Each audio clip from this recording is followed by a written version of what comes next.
And there you guys have it. It started out as an idea back in June and then started August 24th. And these players have been battling it out. And here we are, September 26th, 6 weeks later to see the finals. And I am so darn excited. Oh my gosh, this is so cool. TaToH is ready. Sure. Off in chat. Oh goodness. Hola, TaToH. Hello. Hello, how are you? I'm fine, thanks. What about you? I'm great.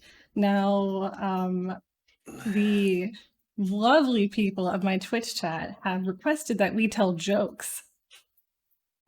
I don't know any joke on English, so I think you have to go there. Oh no. I mean, you can tell a joke in Spanish, and I'm sure they'll still think it's funny. They will not understand. It is better if you go in English, so I can learn someone as well. Okay, so how about I'll tell my favorite joke. You guys ready? What is a pirate's favorite letter? You have any guesses, TaToH? Can you repeat? What is a pirate's favorite letter? No idea. It is R. You know, because see, I don't get those jokes.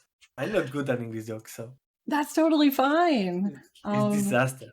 It is a disaster. You know, it's all about the delivery. I'm really bad at telling jokes. I think people just laugh out of pity. I think.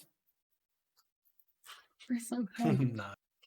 I think you need to understand to see it funny, right? All right, I'm gonna try another joke. Are you guys ready for this? I'm not sure if I'm ready, but go ahead. What does a nosy pepper do? Noisy pepper? A nosy pepper. I have no idea. It gets jalapeno business. Oh gosh. Oh no. I think at least I understood this one, so not too bad. We are improving. I have one more, okay? One more, and then I will stop. But some people have difficulty sleeping, but I can do it with my eyes closed. Because it's so easy, you know? I don't even need to see what I'm doing. Oh, never mind. What? Ah! I'm not good at that. Okay, you have to tell us your favorite joke, even if it is in Spanish. Let me think about someone funny. Okay. But I mean, it's not funny, like, but let's say it's because in English it will not make sense. In Spanish it will. But it's ¿por qué las focas miran tanto al techo? I don't know how is foca on it. Foca. How is foca? Is the I have on my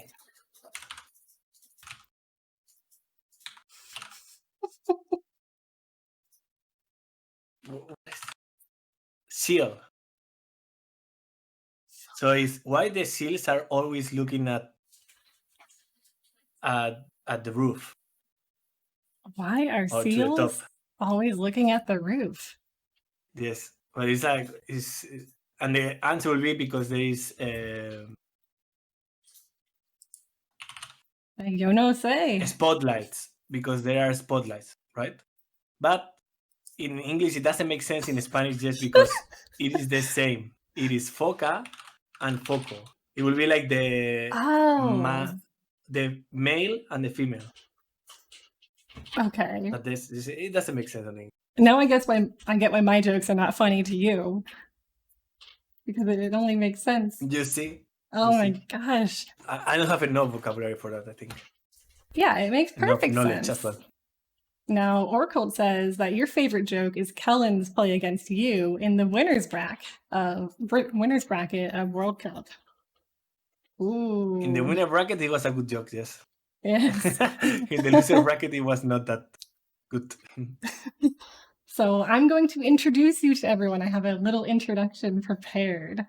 So without further ado, everyone, I would like to give a warm welcome to our special guest, the second place finalist from DM Rising Star 2, a lover of Doritos, and a player that some of you may have cheered for in Hidden Cup 3 under the name Joan the Maid. Let's give it up. Yes, I had to. Let's give it up for TaToH. Hey. Joan the Maid. Yeah. You know, I got that one right. Yeah, totally right. I'm very proud to say that was one of the 3 I got correct. I think the all were right, no? Oh no, I was very wrong in all my guesses. Oh. I only got Emperor in a Barrel and Joan the Maid and you mean okay. Oh yeah. I had this whole list and like I had all my guesses and I'm like wrong.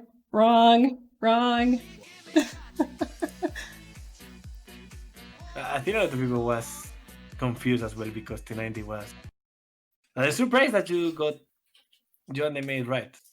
Yeah. And did you guess Doubt right as well? No. Why not? We were playing the same. What am I supposed to do? See a player that doesn't finish a castle and be like, oh, it must be Doubt. It's without a question. Yeah. Oh, thank you, Pseudo and like Doubt that we played. Yeah, thank you for the gift set. To both of your channels. Pseudo gifted one to the channel you don't stream on anymore. Oh, Pseudo. Oh. Oh no. Thank you so much. Yeah, I'm not using that account anymore. Sorry. Oh. So. But we were playing the same. Like Doubt and me, we were playing the same, and we were trying together. I mean, people was thinking that we were the Finns because we did the same. Really? You and the princess. Yeah, the princess. So I'm going to go through your slide that I created. We have TaToH, who is from Spain, 2020 DM ELO and 2360 RM ELO.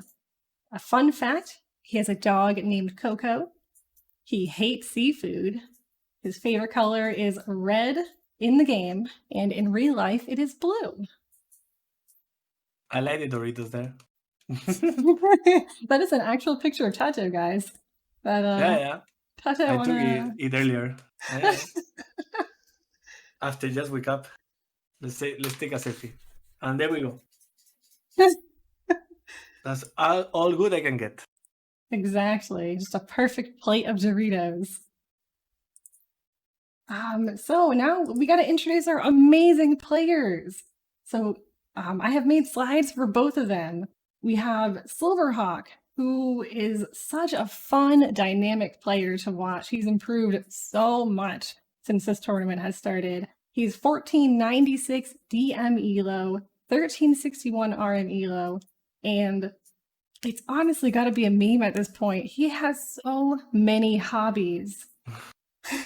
So metalwork, cider winemaking, miniature painting, tabletop wargaming, blacksmithing, board gaming, woodworking, music production, performance, web software development, reading, miniature painting, woodworking, which I said twice, hiking, skating, sword fighting, electronics, and leatherworking. How does he have time for everything? I don't get it. I don't know. It's incredible. He's so interesting. I have time for like 2 hobbies and that's it. I have to say something. I'm as well as a worker, but only on World of Warcraft. Does it count as well? Sure. Good. Oh, and hello everyone in the chat. We have Lurnum, Leo, Camrat. We have the Otter One, who gosh, TaToH, if you think SilverHawk had a lot of fun facts, I had to decrease the font size for this one. Gosh, I have to read all of it because it's all so epic. Okay, we have the Otter One, who is from Germany, 1746 DM ELO and 1180 RM. Fun facts. Are you ready? I actually am have the to one. read as well. Oh, would you like to read it? No. I'm reading at the same time. I mean, you can, because it's so much. I will be lost. I got involved in the AoE2 community by joining the free-for-all community centered around the stream of Xavier Tenka. That's where I got to know Funny Liquid, who is also a competitor in this semifinals. X Factor got me into DM, and I liked it because I could reach a top 100 spot on DM Team Game and had something to brag about. I love petards. They used to call me the god of petards in sudden death games. Love that. I was known for throwing games a long time. I played drums in a rock metal band. I'm working on my PhD in social philosophy. I consider otters to be intelligent because they use tools. Oh, you're actually in this fun fact. I played Millie, T90, and TaToH in a DM team game, and T90 said he was being pushed by me, even though I was Vikings against Korean and Saracens. Ooh. Jidba lamed my woodlines in a DM team game. I literally dreamt of Kellen appearing in my stream chat a week before he actually did.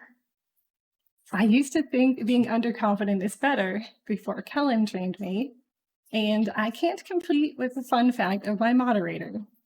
There's one player whose fun fact was, women love me, fish fear me. That's a good fun. I don't know what it means, but I like it. Yeah. It is fun. So I think I remember that game, the one that he's talking about. Really? Yeah, because we didn't play too many like team games, like DM team games. Okay. And I think he's right. I think actually T90 was dead or something. I was playing. I was Vikings on my team. Was it Vikings? I think it was. Yeah. He was Vikings. Maybe you were Vikings too. Yeah, because it was probably mirrors. So I have a question for you. And Oh boy. So I competed in the World Cup after learning deathmatch for like 2 weeks. And I picked a home map and home sib that I thought was super fun. I was like, wow, I'm so creative. This is so fun. No one would ever do this. And it was Vikings on Golden Swamp. And I was like, wow, so cool. And then I saw it was your home map too. Oh, yes. Vikings were OP there. Yeah, so I want to know, I like them. What did you enjoy most about Vikings on Golden Swamp? It was our secret. Don't tell anyone because now they will see that you are my secret trainer. Oh, I'm your secret trainer.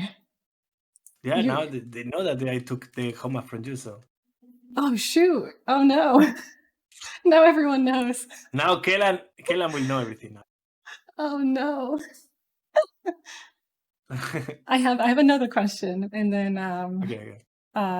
Horde or Alliance?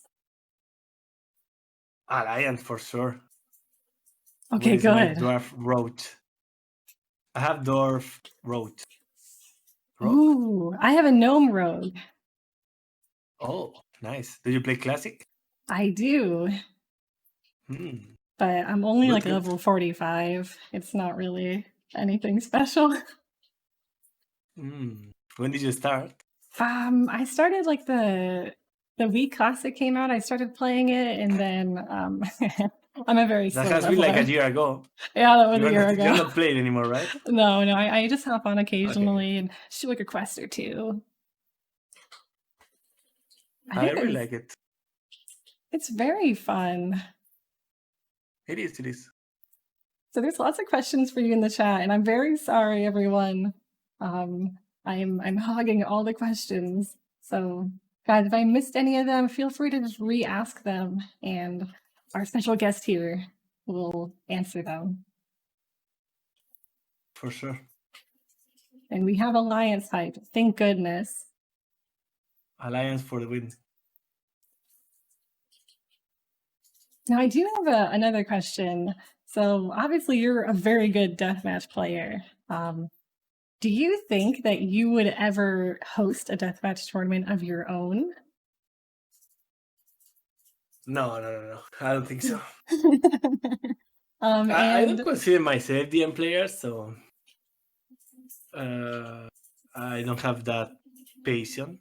No, passion. No, passion. or the passion? time. Probably the time. Nor the time. Yeah, both. So I like DM tournaments time to time, but though there is like people like Neely that he loves to have them as well, and I mean I will not mind to help him, Of course.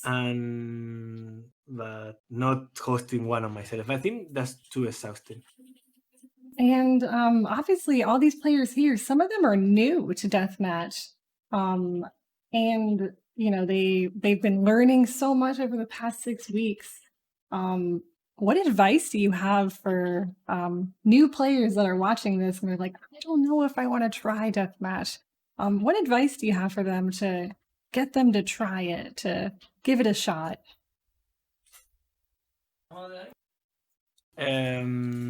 I think the best is just to watch and record the games to have at least an idea how to play with some civilizations, and then from there, like the end is a lot about the opening, so you need to work on that. Playing a lot against AI for the first 4 or 5 minutes is the best way to improve, in my opinion. But I understand that at the same time it's not the funnest part of the game. Yeah, especially going into the barbarian is so helpful to learn. Yeah, true. I think overall, like DN is fun, and it helps you to improve on some other aspect that you are lacking a lot of times on RM. Right. But yeah, I don't play DM too often, but I do like to play it sometimes. Excellent. Well, we are just so happy to have you here, especially because there's plenty of questions here, and I have to ask because Orcold has asked twice. When you crushed Kellen in Deathmatch World Cup 3, was it because you're simply far better than him? No, I don't think so. I think Kellen is better than me. But I think he was a bit overconfident, and I was on point that day, and it all went together, and I killed his ass. I was super present though, I have to. And then, what is your best memory from the tournament with True and Wayne? Oh, I think that was my probably favorite DM tournament. That's when I learned a lot from both of them. I practiced a lot with Kellan and Wayne, and it was so much fun. And well, the best memory was winning it, right? After that final, we managed to win the tournament, and it was really good. Ooh. Winning is always a great thing to remember. Yes. So apparently, the game is almost ready. We have 2 minutes.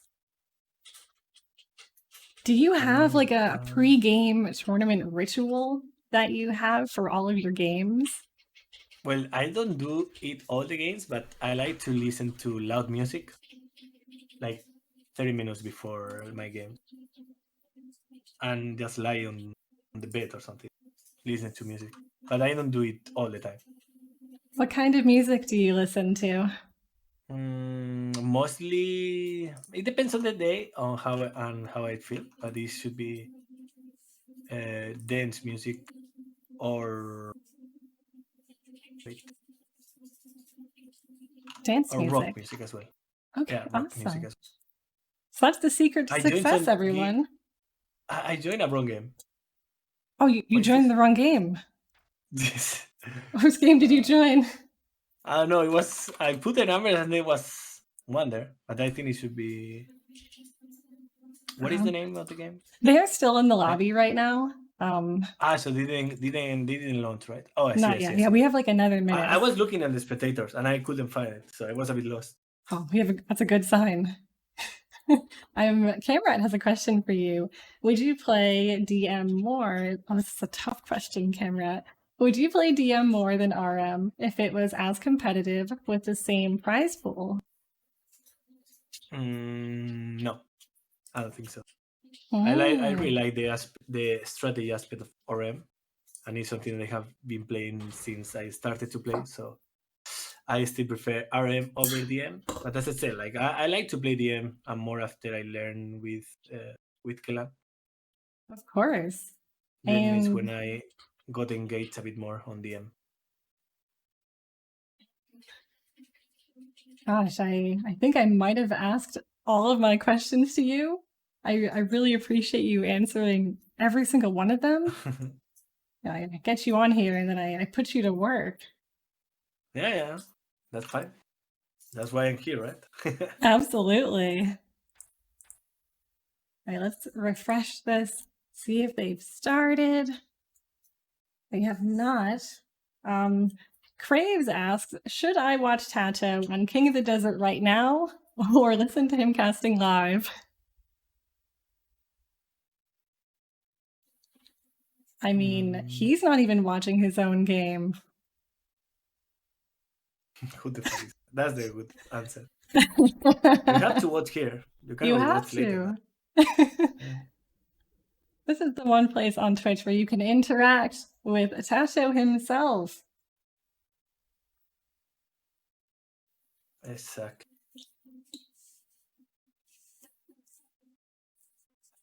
Okay, so the first game is Golden Beat, right? Yes, Persians. Persians, oh boy. I know. I need to know your. Let's see. How do I? Let me try to put the volume up. And who has been trained by Kelan? The Otter One. Such a cheater. And SilverHawk's been trained by Joro. Okay, so they both have trainers, right? Yes, and they've made it really far. That's fair.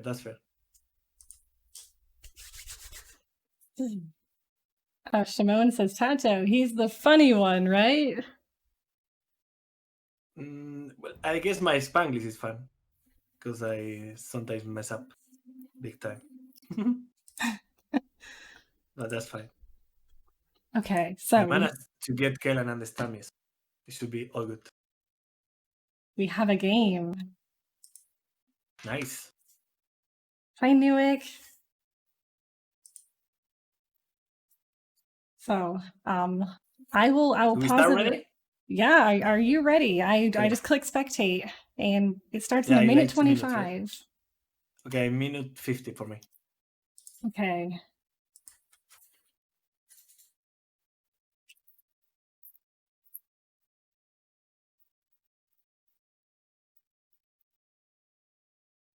So, of course, we have Persians. Now, what is your opinion on massing elephants? Is that something you enjoy doing? Like from the start, I think it's like not a good idea. I have tried that a couple of times and never end good. So I will say that you have always to open some like barracks, stables, and scorps, and then slowly switch into elephants. Yes, but you need a heavy farm eco there to keep that production. The thing I really like about Persians, especially on Golden Pit, is that you have to go for the center. But I mean, I've seen you in a game where it was you versus Daywalker, and Daywalker had the center and you had the flanks, and somehow you were still super competitive in that game and almost won it, despite not having the center at all. It was crazy to watch. That was Golden Swap. Yeah, it was Persians on Golden Swamp. Yeah. Such a fun map. Okay. We ran out of resources though. Okay, now I'm on the game. Okay, me too. Right? Do I pause? Yes. Oh no, I'm good. Let's go Okay, live. let's go.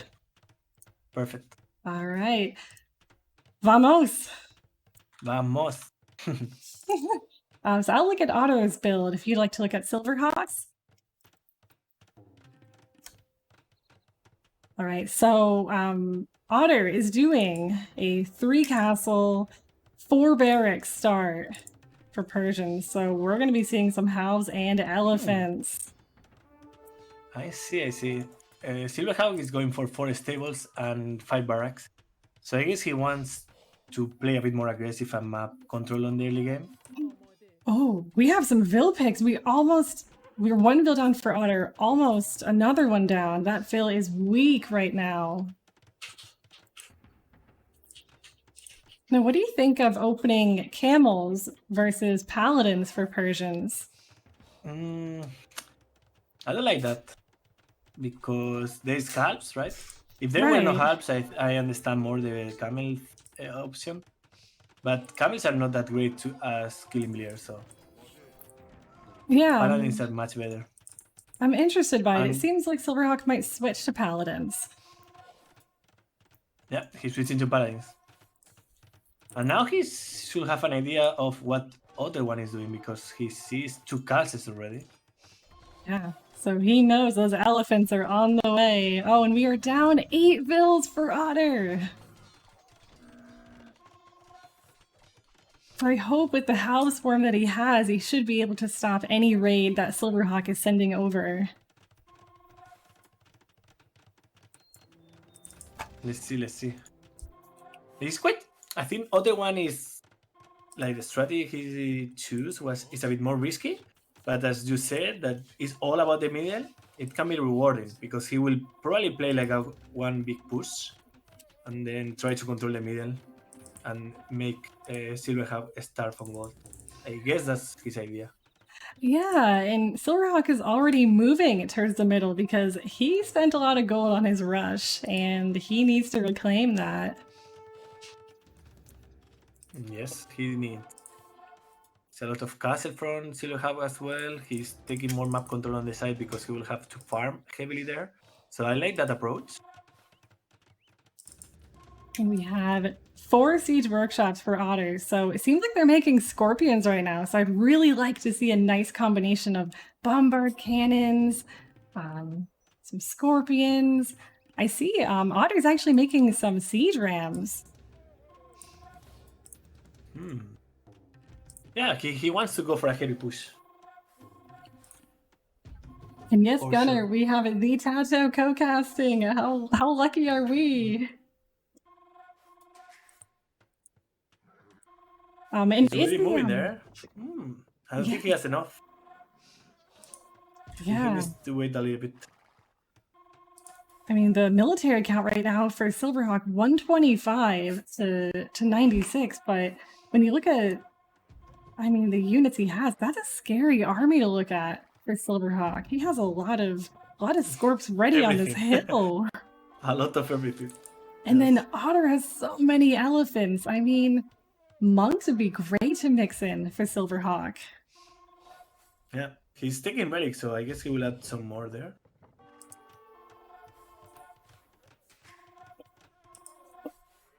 He need, the other one needs to be careful. He spent almost all his food, so if he loses this push, it will be a rough game for him. Oh, I completely agree. Oh my god, and all these scorpions by Otter! Look at, oh my gosh, look at all them going down! That's unfortunate. That's a good move by SilverHawk. I think that was worthy. He took a lot of scorps that are more valued than those paladins as well. That was such a great move. And unfortunately, SilverHawk has all these traps here, and they have nothing to do. There's no castle for them to take down, no buildings within range. Hopefully they don't go down. Oh, the big fight is coming. But Otter One is retreating. He's leaving all the house on the front. Oh, I got a little bit of a lag. Is moving to the back line. I like that move from SilverHawk. He's going for the scorps. That's such a good move. And I see Otter's mixing in onagers. Elephants are elephants. Elephantos. Elephantos indeed. But No. the problem is that he has the Scorps out of position now. So I think the game is really flipping right now. This push by Otter is really, really hard to stop, especially with all these scorpions taking down these halves. And Cray has made a really good point about the gold creating tons of choke points for these scorpions to get in.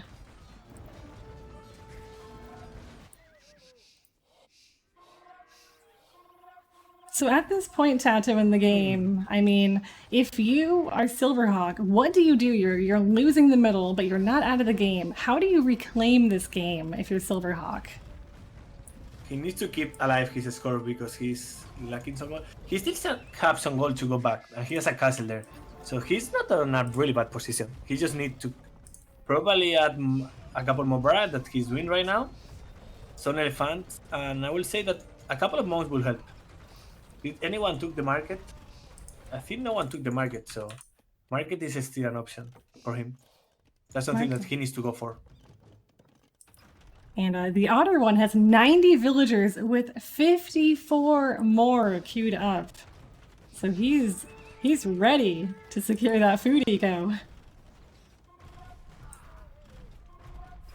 And SilverHawk, he has a lot of over cannons, so that's good at sniping Scorps and sniping traps as well. So I really like that addition there. That was a really nice move by SilverHawk. I agree. I think the fast bombard cannons, especially he has 6 of them, he can really eliminate a lot of these onagers and scorpions that SilverHawk has. And economy-wise, he's looking better than Otter as well. Because Otter burned all his food on Elephantos. So now he's lacking a lot of resources. So maybe SilverHawk managed to push this back with the bomber cannons and therefore get the victory. I think so too. I mean, Otter has 57 halves queued up and no more elephants. He has 2. Just kidding. 2 more, but 2 elephants, unfortunately, cannot outmass these 4 here. I think it might be worthwhile to get a monk just to heal these guys. They're so powerful. Yeah, to heal and to convert as well. So monk is a really good support unit right now.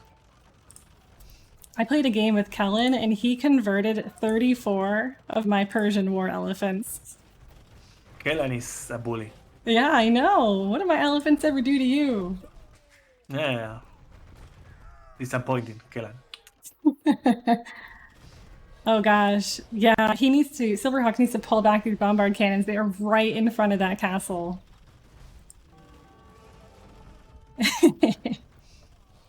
He's losing one castle. Oh, but he lost a cannon as well.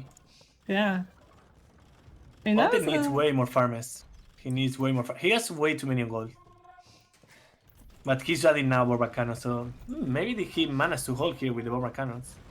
Maybe, but Otter has, he's gonna have a total of 10 bombard cannons once they're all out, so I think right now, I mean, looking at especially the KD, I think Otter might be able to hold this. It's really hard to tell.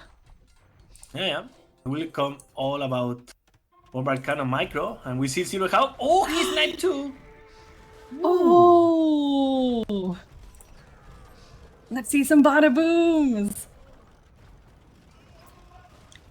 I think right now it's super important for Otter to expand on both sides. Oh!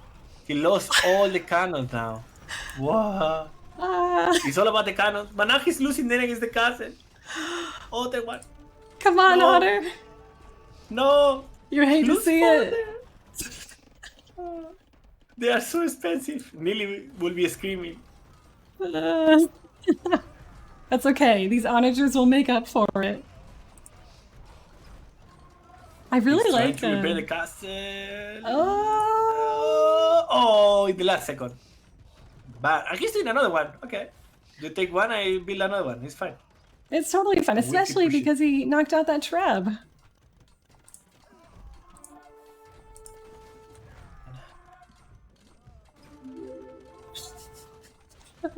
My mom just followed the channel. This is actually Your mom? my real life mom. I set her up with a Twitch account. Oh gosh. That's cool. Hola, mom.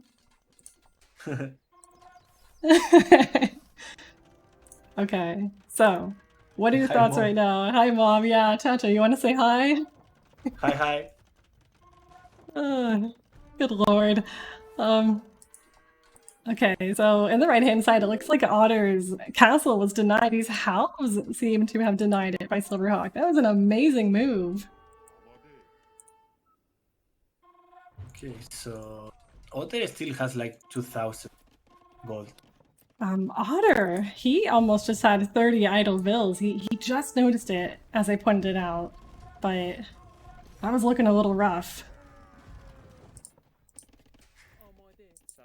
It's this whole group right here in the back for Otter. They're just hanging out. They need to be put on farms or wood.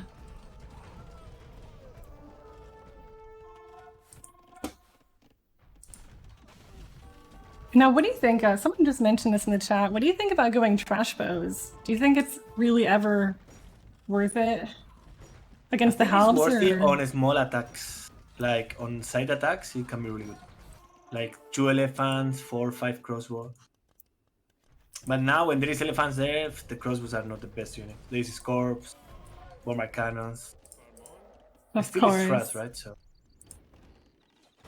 yeah, because it seems like we have a push going from Otter on the left-hand side, so let's see how this goes. Otter's still hanging in there in the middle. but he will be out of gold soon, so he needs to make a move. See, look at SilverHawk resources. He's looking amazing. 44 farmers as well. So And looking good for him. not only does he have the center, but he has 3 relics. I mean, that's huge. Yeah, that's important as well. Because that means that Otter One will have maximum 2. And he's the one that he's needing on gold. So now that all that SilverHawk needs to do is kill those scorps. He gets to close enough to the scorps to kill them. He should be on a commanding position. Absolutely. These elephants, I mean, it's crazy how much havoc they can cause. Just 2 war elephants taking down almost both shrubs, but oh, this castle by SilverHawk is still up. Can you believe it? He's been repairing it for like the past couple of minutes. He likes that position. He lost one earlier and he built there another one, so. This is amazing hold by SilverHawk. It's looking really good for him. Really, really good. It all really depends on how good Otter can push on the other side. Okay. I mean, right now we have 15 more elephants queued up by SilverHawk. I mean, he can make even more with 2,300 gold. Vale. This is actually a battle of Joro versus Kellen. It's epic. He wants to clean those. How much gold left Otter has? 600, like 1,000. Yeah. So he needs to use his gold perfect now. He does. I mean, SilverHawk almost 3,000 gold, and he's not leaving the center anytime soon. But can he hang on? I mean, I think his side raid is going to get cleaned up.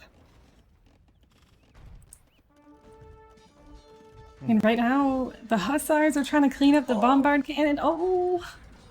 But the Scorps are out position. He's going to take down that castle. And actually he should focus on that SilverHawk. That side attack is not that scary. You should probably focus on the front because there is more castles. There is more eco.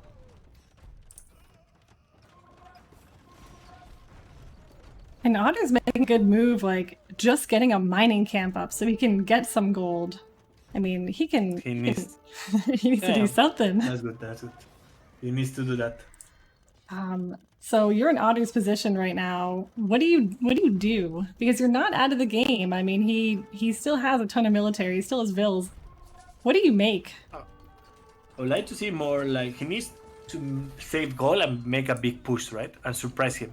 So he needs to do what he did, like attack on the left side, but now he should do an attack on the right side. That's a great like with idea. 2-3 elephants, hurt the farm eco because it's super important on Persian War as well. And then from there he can try to make a big play on the middle.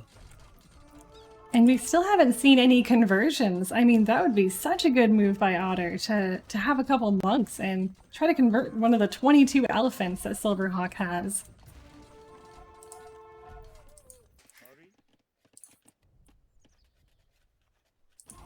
But he's hanging on.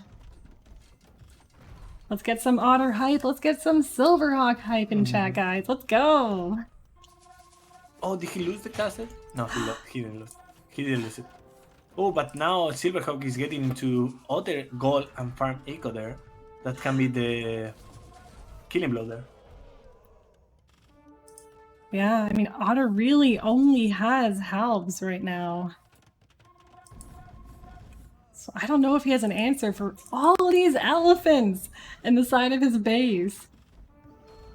And SilverHawk has 6k gold.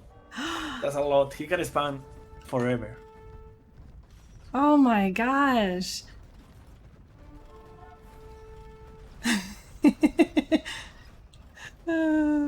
What a crazy, crazy game by SilverHawk. I mean, it's not over.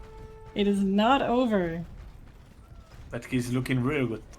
He's looking great right now. And now he's losing another castle.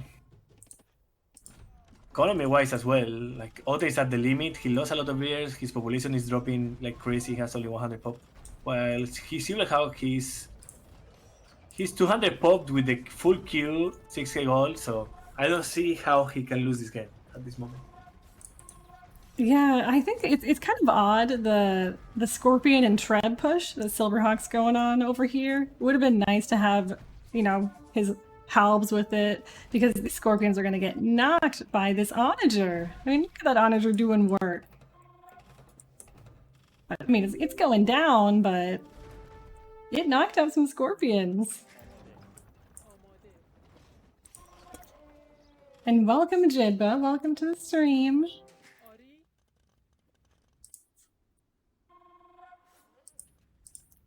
All the big boys are here.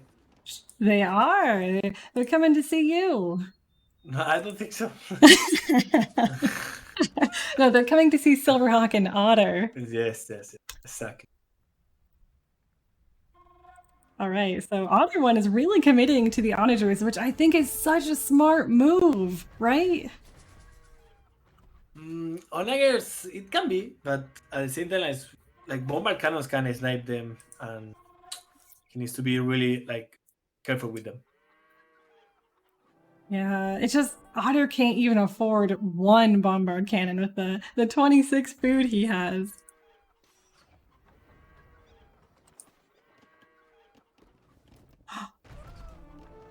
So Otter, Bada boom, bada boom. he's recovering a little bit. He Look doesn't at have this. too many halves. He doesn't have too many halves. Are we going to see the bada boom, TaToH? Look at all of these halves, these Shrebs, these Onagers. Are they going to meet? Is it going to be epic? I think SilverHawk should add some paladins as well. Sometimes the players are a bit stubborn, including myself, and if you have resources for Elephantos, you don't want to go for paladins. But paladins are faster, so it will be more efficient to snipe Onagers as well.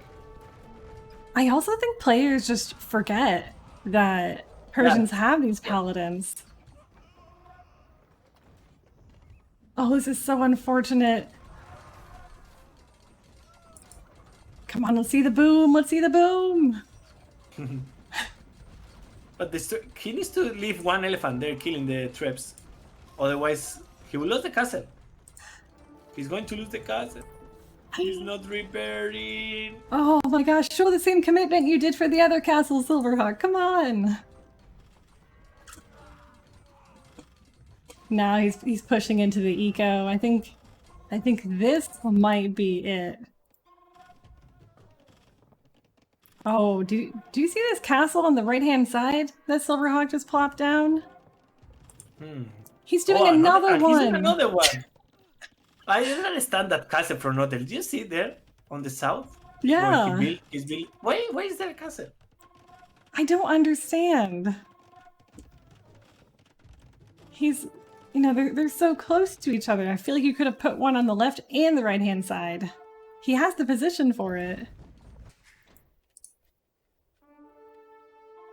So, Capture Rage tells me that with the 3 relics that SilverHawk got, he has gotten 2,136 gold. Not too bad. Which is really nice. I think he won. We just need to wait for...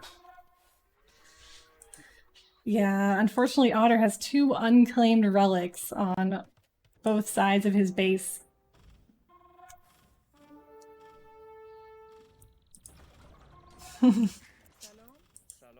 Okay, we have 21 idols by Otter. Yeah, he doesn't have population. He's 100 population behind, so... Military count dwindling down to 14.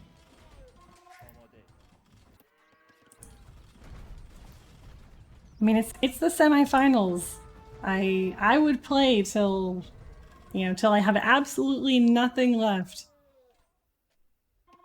Just to get warmed up, just to get your mindset right. Oh, we do have a market by Otter. Probably to... Oh yeah, probably he sold resources, right? Yeah. And now he cannot win because SilverHawk has like elephants and scorps. It is game 1. That's a beastly combo. Absolutely. It's Losing scary. another castle. And He has 12 farmers as well. Oof. I really want to see where the 2 petards are that SilverHawk has. I don't know where they are, but I like them. Where are you? Let me know when you find them. Oh my gosh. They're right in the center. These 2 petards standing next to the stone. I don't see them. The southeast corner of the golden pit, they're right next to an elephant. These 2 little... Oh, I see. Yeah. I wonder if that was a misclick or if he's like, you know, we're just gonna make these for style.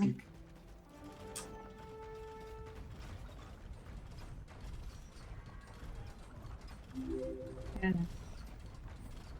And thank you, Randy and LaFire for the follows. Welcome.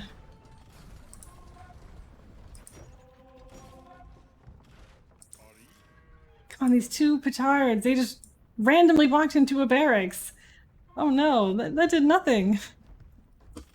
Or, oh no, yeah, what did that even do? Siege workshop?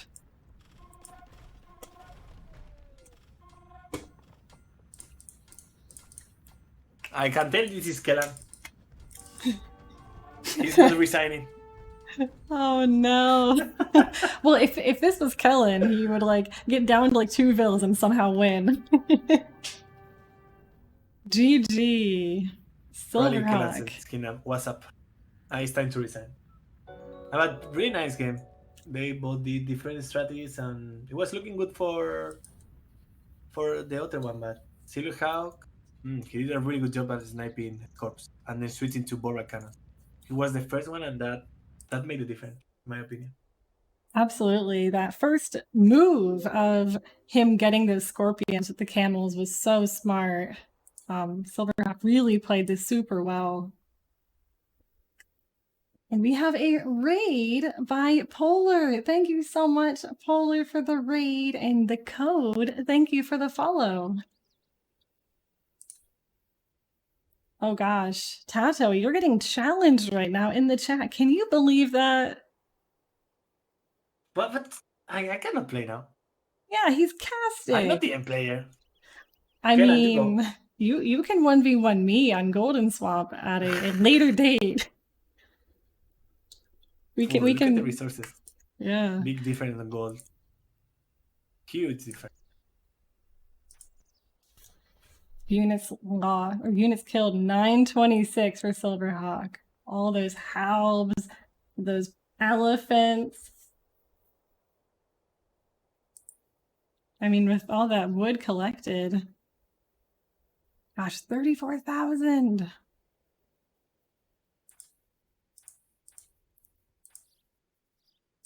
What's your prediction for game 2? I guess we'll have to see what the map and We'll have to wait, Civ. yes. So for those that don't know, of course, we have fun settings for the semifinals, where the loser of game 1 picks the Civ, and the winner of game 1 picks the map. So Otter will be picking the Civ, and SilverHawk will be picking the map. So, I mean, there's Hideout, Acropolis, Golden, Pit. I mean, you can really mess up the whole plan that your opponent has. I mean, if they've only practiced on Arabia and you pick Hideout or something, really throw a wrench into it. Indeed. Let's see what the players choose. Let's see. So while we wait, do you guys have questions for our special guest? Other than challenging him to a 1v1.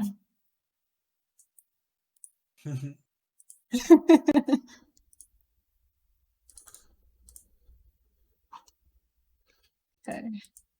Just Look at Wayne. Such a beast. That's amazing. I mean, I have 1v1'd Leash before. Did you? Yeah, I challenged him, and I thought it was really great. And then I watched his stream, and I realized he was being very, very generous. he didn't rush me, and he taught me a lot. Leash is actually how I got into DM. Saw him streaming one day. And Polar asks, does TaToH see himself playing more DM in the future?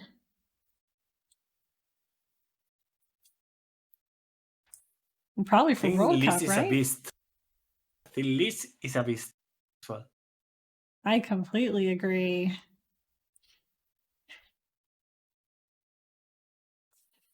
All right. Yes, I am live very early, Jack, for the finals. We can do that other day, Jitba, but I didn't practice DM for a long time. Last time I played DM, I lost to Kellan. So imagine how bad I am right now. Kellen put you into a temporary retirement. Come on, Kellen. I mean, if you ever want to 2v2, I will join you. That's cool. What is the map? Oh, it seems like they would play hands. This is very interesting. Huns on Golden Pit. Oh, they can. No, Acropolis. Oh. Acropolis hands. I mean, I hope to see some market pushes in this game. And Loom, thank you for the 100 bits, Brizzle Hive. And hello, Hamza, how are you? We're going to make a poll for who we think will win game 2. Okay, guys, are you ready to vote for SilverHawk or the Otter One? You have to vote. It's your right to do so, guys.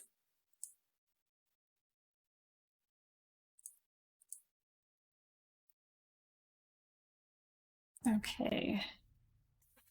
But seems the like other one has more DM rating, right? Yeah, he's 1,700. Okay. So actually, really nice SilverHawk. Because on paper, the other one is favorite, right? Yes. Technically, yes. We have a game. Oh, okay. Let me just... 135. Okay. Oh, shoot. This is the first time it's actually showing up for me.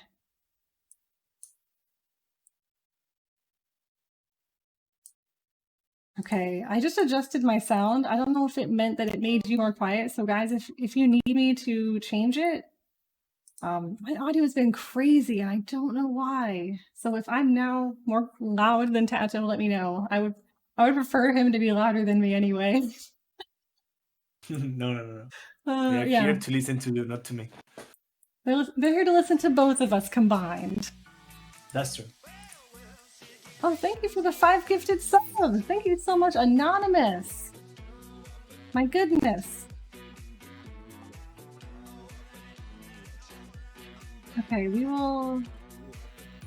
40 seconds. 40 seconds. For me, it is 2, 1, and now we are in. Thank you, Anonymous. Okay. That's so kind. And Rage, thank you for the follow. Okay, now I started as well. Excellent. So the countdown was run. Oof, Acropolis. Here we are. Guys, let me confirm that the audio is okay. If I'm too loud, TaToH is too quiet, want to make sure you can hear both of us. Now we have Huns on Acropolis. I will look at SilverHawk if you want to look at Mr. Otter. Okay, let's do that. All right, so we have 6 stables, 8 barracks, and 6 archery ranges. From SilverHawk. He's going to snipe 2 villagers. This is a disaster for the Otter One. Otter! Ay. 1 bill down for SilverHawk. But it is 5-4 with Otter, who has 4. Holy crap. Now, SilverHawk's going super aggressive. I like to do just 4 stables with my Huns. He's doing 6. With 41 paladins queued up. Wowza. I have the feeling that SilverHawk is a bit better on with the early hazard, and that's important as well. He's taking a small advantage there. I really like the Tarkins by SilverHawk. I hope that they can just get 1 Vil snipe. Come on, this little Tarkin, come on. He's going to get one at least. One is going down, and another one. Will it? He saved that one. So population-wise, it's the same now, but oh boy, SilverHawk doing a really good job at raiding. He is. He's not letting him have any rest to build.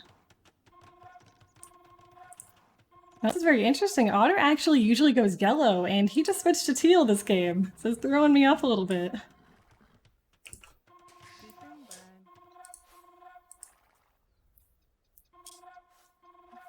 I like this Acropolis map. Because you need to go outside to get the wood. I really like it also because there's 2 gold piles on the center pond. So hopefully we see some really good fights there. Yeah. Should be. Come on, Otter, get those Vils! I mean, with these 2 side raids he has planned, he could snipe so many Vils. Let's go. Oh yeah, he's going for them. 1 down. Oh. So TaToH, you mean to tell me you were playing King of the Desert right now while casting this game? I have 1 monitor for King of the Desert and the other is here. An absolute beast. That's why we need 2 monitors. SilverHawk is going for a 200 army? Seems like that. He is. He's getting monasteries up as well. I see way too many TCs from the Otter One on the Acropolis. I don't like that. I think he's building way too many TCs. So would you prefer he would build more castles before he builds all those TCs? Is that what you're kind of hoping for? No, the thing is that if you build so many DCs, you don't have space for farms, and you want to have your farm eco there safer. But the Ooh, other one is moving out. This is a big fight. this Did is anyone go for market? no, neither of them built a market, which was really surprising because I feel like we commonly see Acropolis with market pushes, but not this game.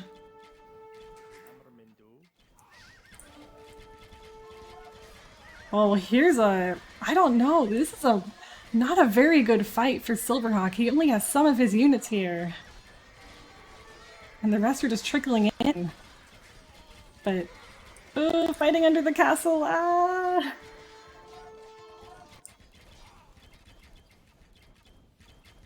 Oh my gosh, TaToH, I didn't even notice SilverHawk has the cav archers on the side of Otter's base. Yeah, he was trying to do some move, but Other One is destroyed that one quite good. And they need to fight because they have 200 pop and they are not making villagers. What is this? Right. I know!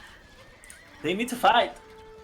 And I really like what Otter's doing. So obviously the fight is really on the left-hand side, but Otter is sending some units to the right, but I don't think it's going to be effective with SilverHawk's castle going up. There's too many helps. Silver has to move the paladins a bit back so the cavarches do the job on the helps. But he has way too many helps. Oh, I just Way noticed. too many paladins. Oof. Did he just delete a lot? And he's in outpost. I like that. Good old outpost rush.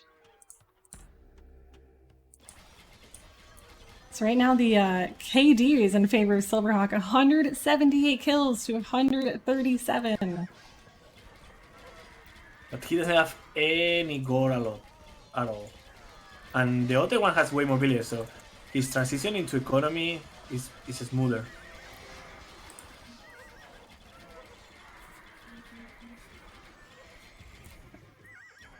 Yes, this is a best of 7. Yes, Polar, we were in it for the long haul. And Croc, it is Age of Kings right now because for some reason DE is just not a game that we can choose. Look at the monk in the runs. Oh my god! Shaking the relic! Stop! Is that other monk healing that monk? Yeah. That was so funny. Oh my god, that's so good! That run was in BP. That's the play of the game.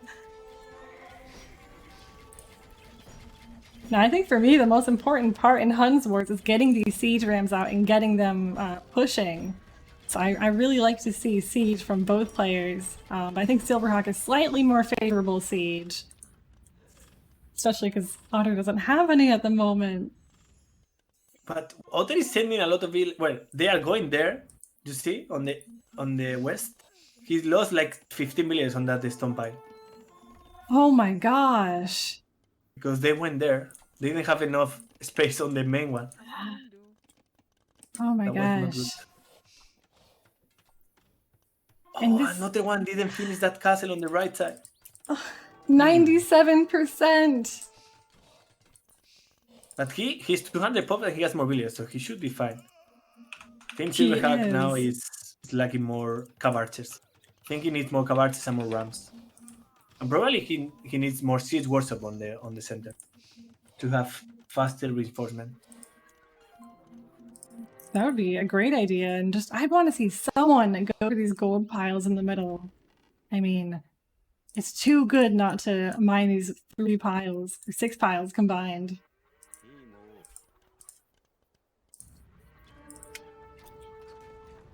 On Otter with his lonesome Treb that just got taken down completely out of position, unfortunately. And there's more villagers going to that stone pile. Oh no! Oh no! I caramba, right? He's just sent all those villagers to die.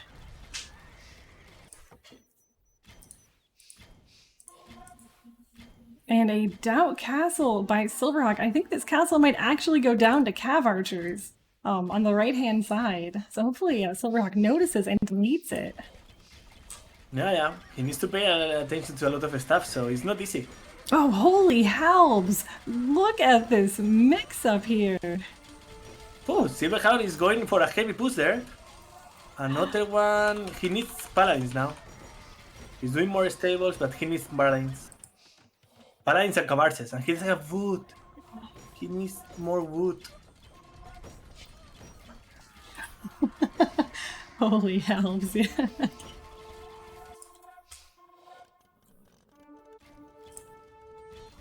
Yeah, this is I mean, throughout the game, SilverHawk's halbs have been so effective. They've been raiding too, these halbs.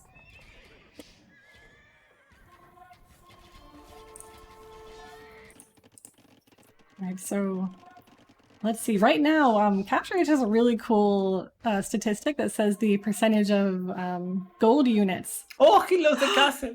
Oh, I just saw that! Wow, that's a really big blow. Especially because he can't even put another one up. He needs like 100 more stone. Is he's mining stone yet? Oh, he has a full stone pile on his main base, so he should be fine.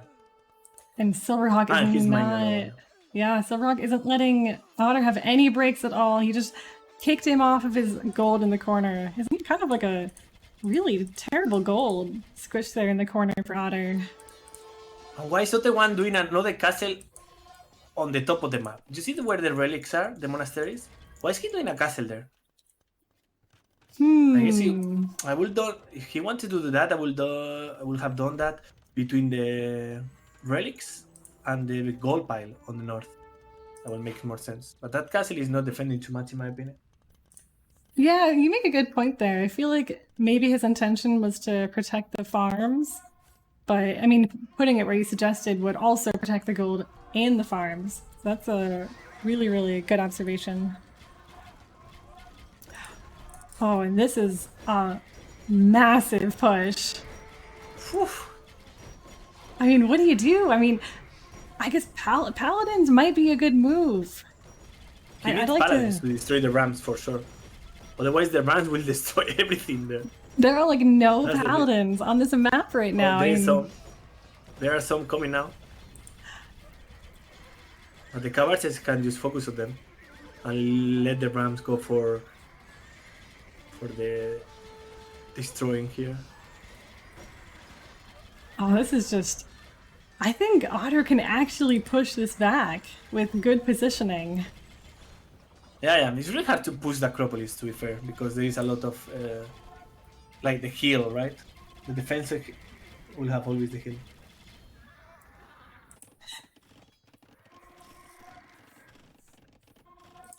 Okay, so we currently have 6 castles for both players.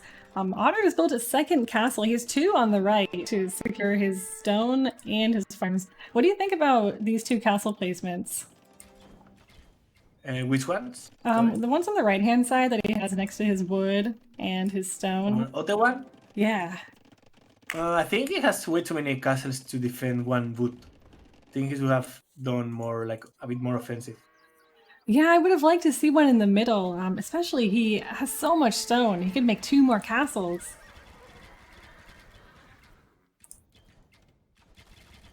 And 9,000 food. The SilverHawk. Yeah, he has a lot. But he doesn't have any gold. I think that's what he's lacking right now. He could do Hazard to raid, to be fair. What do you think about doing like a Hussar raid? I mean, he has 10,000 food now. What would you do with all that food? Would you sell some? Probably. Do we have the market price? Sell food is at 85, so definitely he should sell.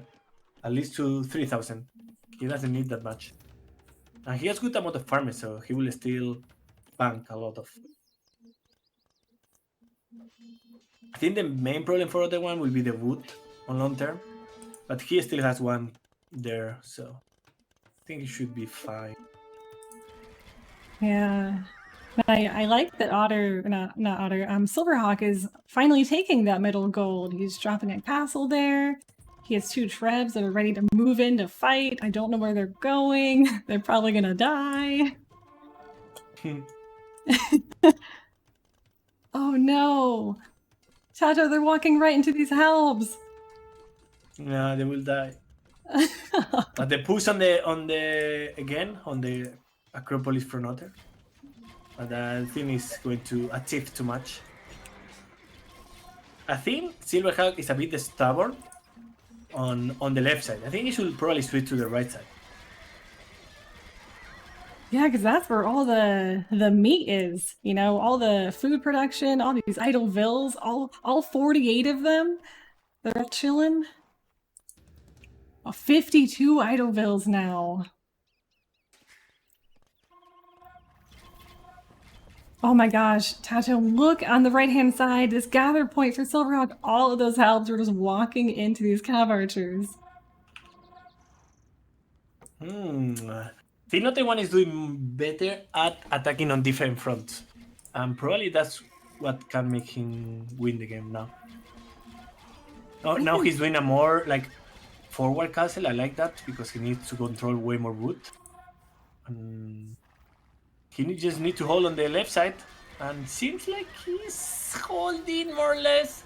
He just needs some balance there of hazard. Yeah, he needs those hussars to snipe those trebs, and I mean, gosh, those two trebs are going to be so annoying if he can't get them down. He has so many cav archers protecting them. But SilverHawk is not paying attention on the south. He's losing a lot of villagers. Oh, this is That's great. Not good. This is great. That's really ugly. Yeah, it's his whole wood economy was there. Wow. And he denies that wood line. There's many wood lines on the right-hand side, denying all of them. Now we have... Okay, Otter just put a castle down somewhere. Do you see where he put it? I just saw his stone go down 600.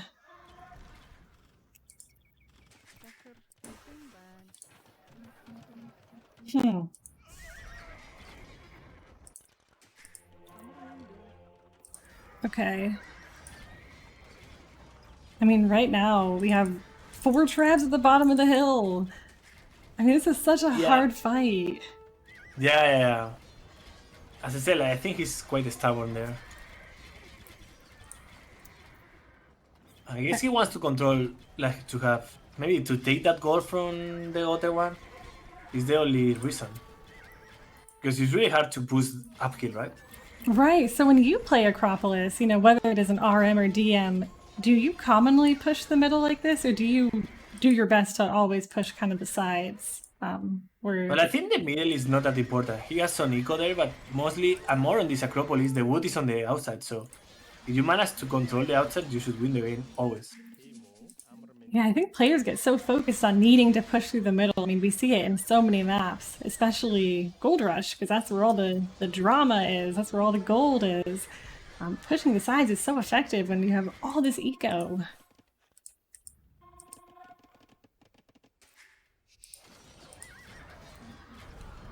And I'd love to see these siege rams go down, or down these trebs. He lost everything there. I think Otter One is in a good position. That was the hero siege ram. Yeah, indeed. He lost the castle though, but still. I think Otter One now. He's doing hazards at least. Wow. And Noah, thank you so much for the gift sub. Hello.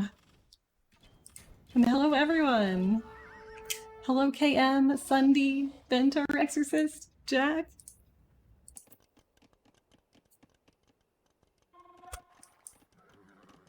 Okay, big raid of 14 hussars. Where are they going? Let's see.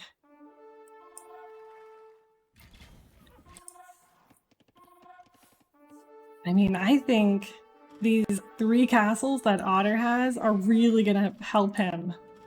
Yeah, he's raiding, yeah, for sure. Every unit will die there. And all that fire. So they are running out of gold, and we have to remember that Otter One has 3 relics. So that's good for him. That's fantastic. And something that Otter has been really good at throughout this tournament is making a lot of castles with his stone. And we see him with 12 castles. I don't know if that's like a thing he consciously does. I'm sure it is, but really, really great at protecting his eco.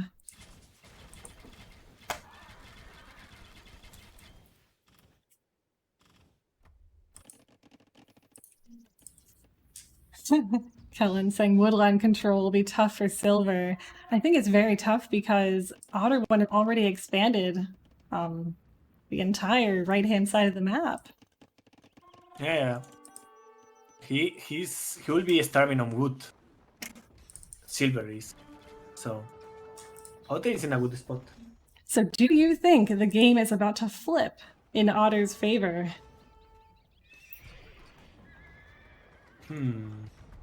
I think, yeah, Otter is in a good position. He's also taking the middle goal as well. So, and 3 relics, that's huge. And now he will be able to take to mine the goal again on the left side. Maybe he doesn't build like a doubt mining cap, will be better, but still. I think it's really great that Otter is mixing in some skirms too, especially because, you know, there's all these, you know, all this trash, all these helves. I mean, cheap way to kill them off, but oh, Kellen's laughing at that mining camp placement. You know, the important part is that he has a mining camp, right? That's probably the first thing that Kellen taught him. Like, you need to build a mining camps with the space so the villagers doesn't block each other. That's a good thing. This is a great... Good job, Kellen, good job. You're a good teacher. Oof, that he needs to go back with the Cavarces. He will lose all the trips. Oh my god. I mean, it might be worth it if these castles go down, but he's dragging. This is a great distraction. Maybe. And he lost one castle. Like, Silver is doing a good job on the right side. He's recovering map control and now he's pushing back. What is this game? What is this game? I mean, you think you know who's about to win, and then it just flips. They have, like, the same number of vills, like, the same number of military units. It's just wild.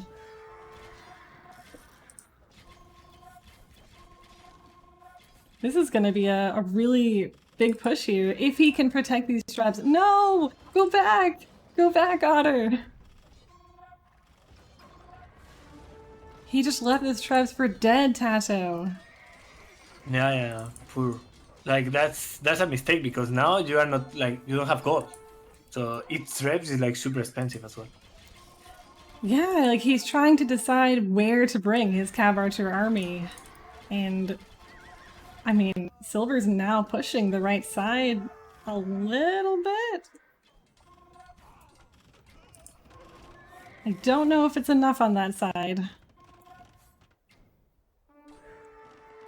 Especially because it's really only halves. There are 2 siege rams on the map right now for SilverHawk. Yeah, not everyone has a lot of Cavarces alive, so that's what will make him win probably the game as well. Yeah, because, you know, 60 Cav Archers is like the sweet spot for Huns. If you have 60, you're unstoppable. Especially with PopCap. It's time for Otter to make the move. He's moving to the probably middle castle. I think that's the right move, like taking that castle on the lake, so you have more space to raid and such. And I miss its own ram. I think rams now will make a huge move. Oh, the hazards. Oh, I do have to wonder what Otter's vills were doing in the south. Were they about to build something like a lumber camp? Did you see that?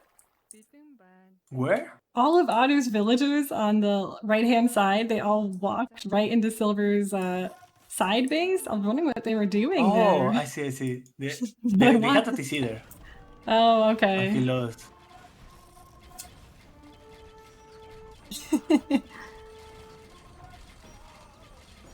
Excellent push with the Sea Rams, the Cav Archers, the Trebs. This castle is going down? Yes? Yeah, he's taking all the map control now. And the problem is that SilverHawk, probably he needs the skirmishes as well. I'm surprised that he's not adding. Because Otter One army is mainly halves and cavarches, so skirmishes will perform quite good there. Absolutely, the relic gold is really, really paying off here for Otter. Almost 3k from relics in the bank.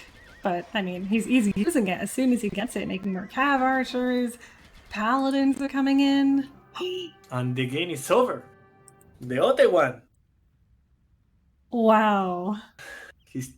He tied the series here. Nice game. I think the main problem for SilverHawk here, he was on a really good spot, but then he focused too much on the left side when he had the advantage there. He should have moved to the right side where all the resources is. Like where? I think that was his main issue here on this game. He was too stubborn, fighting downhill. That was so much fun to watch. I know we have so many people in here rooting for SilverHawk and for Otter, so let's get some hype for Otter for that win. That was great. I mean, he really took control of that map. Look at the resources collected. You can really tell with Acropolis, wood rules the game, and he almost got 30,000 wood. Yeah. Nice game though. It was excellent. Fun. I mean, the timeline, it's so explosive at the start of the games. It's so fun to see, how it really evens out. Well played. 1-1. Thank you to our scoreboard expert.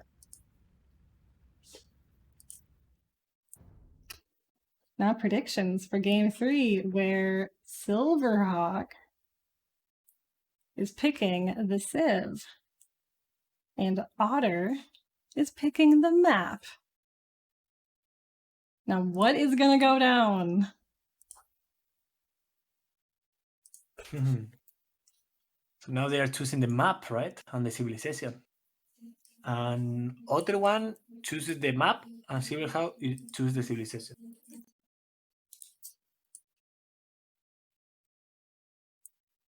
Okay. Oh gosh. TaToH, now we have another joke request. Do you have it in you? No, it's your turn. It's English my jokes turn. are yours. No, I spent all of my funny earlier. I don't have any more humor. Okay. Okay. This one's really bad, but it might be funny. What do you call two monkeys that share an Amazon account?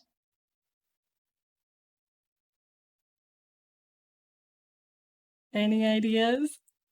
No ideas. Prime mates. Why crime though? I don't get it. You don't get it? So the monkeys are sharing Amazon account. So like Amazon Prime. Monkeys are prime mates. So you say prime, no crime. Oh, yeah, okay, yeah, I understood crime. Okay, makes sense. Okay. I'm like, why am I not funny? Primates. Makes it. No, it's funny actually now that you explain. Thank you. That's all I need. The seal of approval. All right, we have, and also welcome, Army. You're really making us work with these jokes. We're trying so hard to be funny. Hi, Noah. And Crack, thank you for the follow. Is there anything else I might have missed? I think we're all caught up. I'm ready for game 3.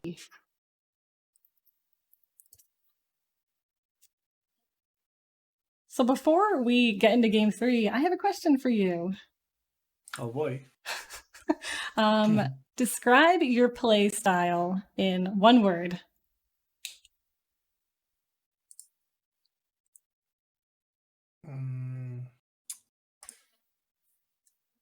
Solid. Sorry? Solid. Oh, Solid. solid. Like, Yes. sorry, because I beat everyone. Solid. Perfect. Now, I'm not going to answer that question because I can't think of anything. My play style is all over the place.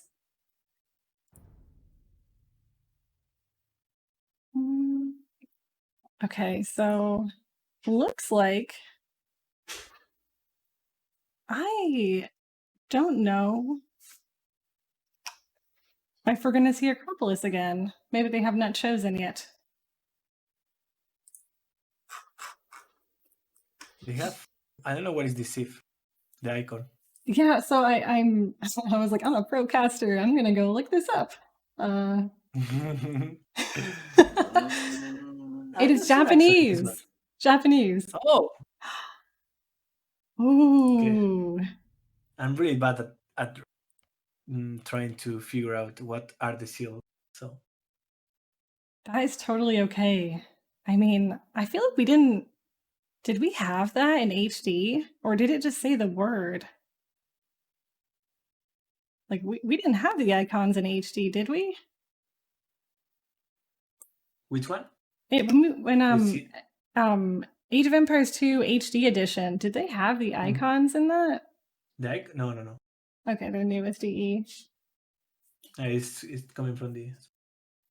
Excellent. So I have been playing Japanese recently, so I am excited to see this.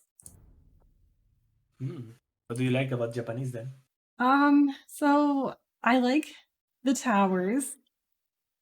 Okay. I think it's really fun to push with the towers and mix in the samurai and the heavy cav archers, which you wouldn't really expect with Japanese, but I think it works really well. Yeah, they're quite good. They are quite good, I have to say. So we have a fun fact about you that you were the highest legit rated RM player on HD. Is this true? On HD, yes, I was. You There were some were. cheaters, but yes, I was almost like my goal was to read 3K, but I didn't. That is so cool. Would you believe me if I told you that my HD rating was 1300?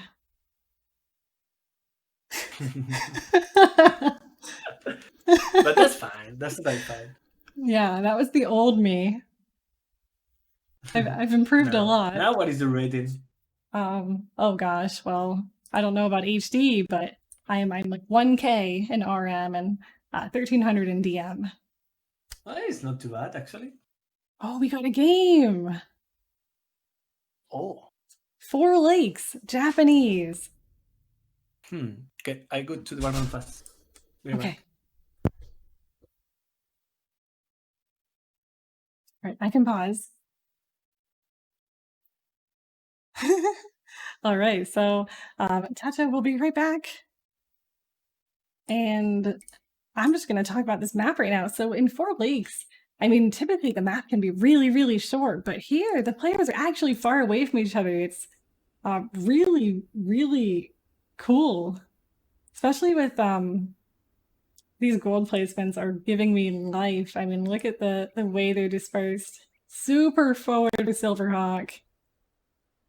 Pretty interesting gold placement for Otter, but this forward gold is scaring me, especially with these hills. Oh, I'm not showing the map. Oh my god, I'm so sorry. Procaster, yep, that's me. Calm, cool, collected. We got this. All right, and when our co-caster returns, we will hop into this game. So predictions. Let's see some hype in the chat for our Otter. And for our Hawk. We have Battle of the Animals. Where are the animals? What? The Otter and the Hawk. Oh. You're like, where are the animals?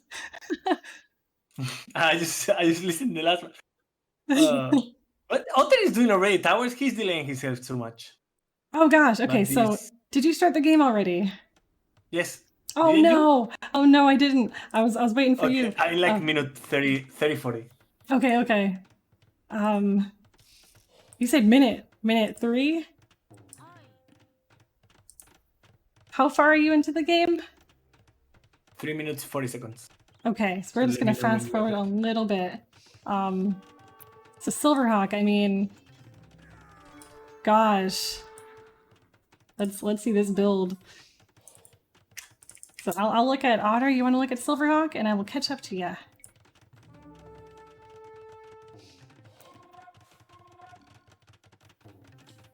Okay, so the best thing to see is these towers. I mean, you can protect your entire eco with those Yasama towers?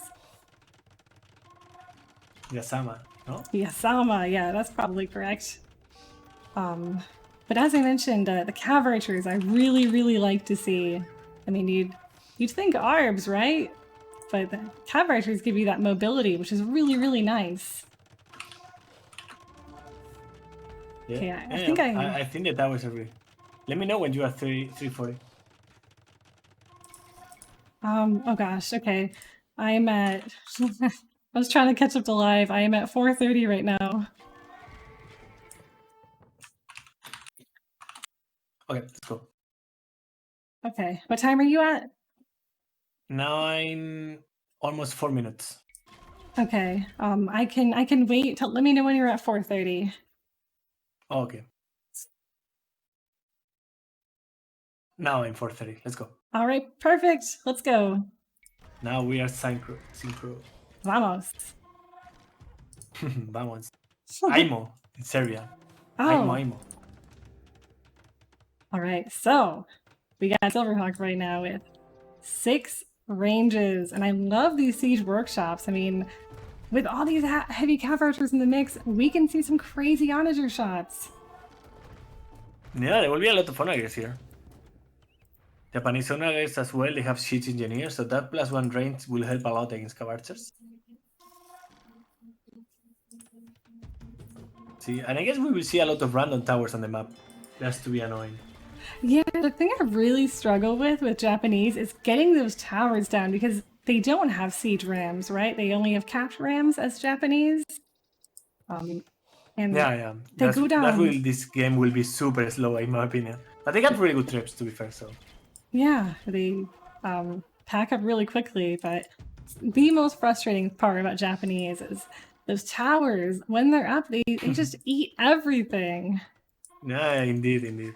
Those towers are annoying. And I like the Otter One, he built dogs in every single pond.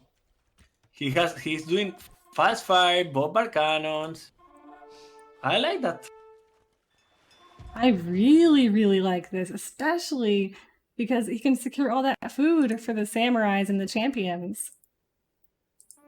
Oh, the left side, no! Oh no. What is your minute now? At 8 minutes? 8 minutes? Yes. Oh, I think I was on fast forward. Okay, Oh. take a look at around minute 11. Oh my god. I was on fast forward. Okay, around minute 11, look on the left side. And Okay, I'm waiting on 11:30. Okay, I will catch up to you. I was like, oh my god, what am I missing? I'm like watching nothing happen. The finals are right after this, Jid, but holy crap, there are so many cav archers. I'm ready. I have 1 more minute till I see this amazing moment that TaToH was so wowed by. I think I know what's about to happen. So at minute 11...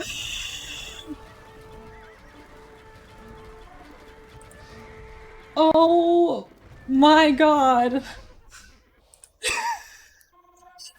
I understand your reaction.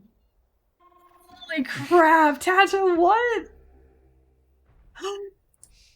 These are just onagers. They clean everything. Oh no. Okay, now there is a big fight on the middle as well. I think Otter is in a really good spot now. to be fair. Just happened. I'm still reacting. That was unreal.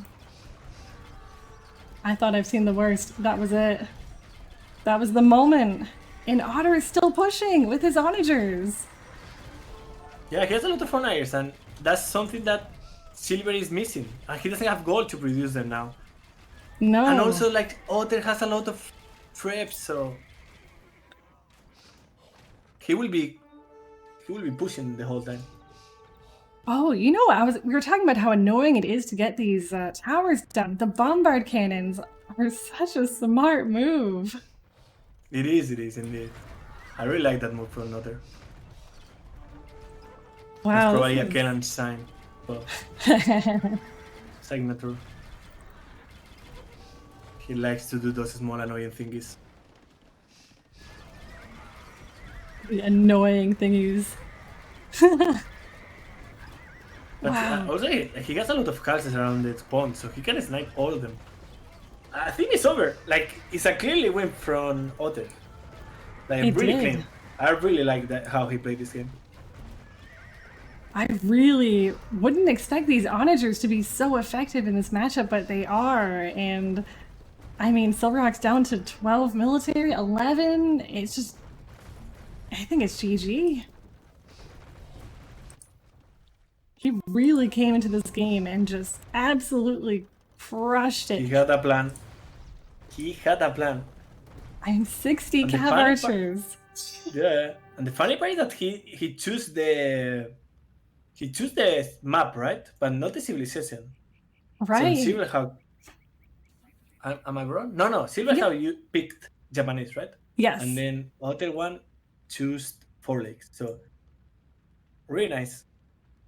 It looks like it clearly looks like he has practiced a lot for the final. He did. I mean, those onagers were really on point. Right place, right time. I could not believe what I was seeing there. Good Lord. Let's check out the timeline, because that is probably massive. Just the death. So much death. Yeah. Oh, where is the minute 11? Boom! Look at them. Oh my gosh. So, game 3 is in the books. We got game 4 coming on, which is Lithuanians. I am ready for some Letties action.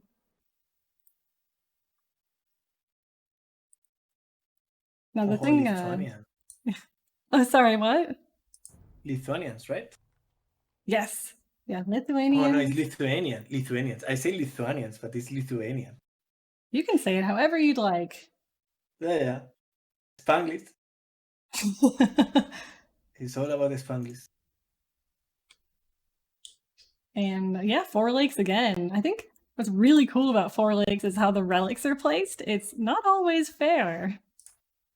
So make some interesting matches.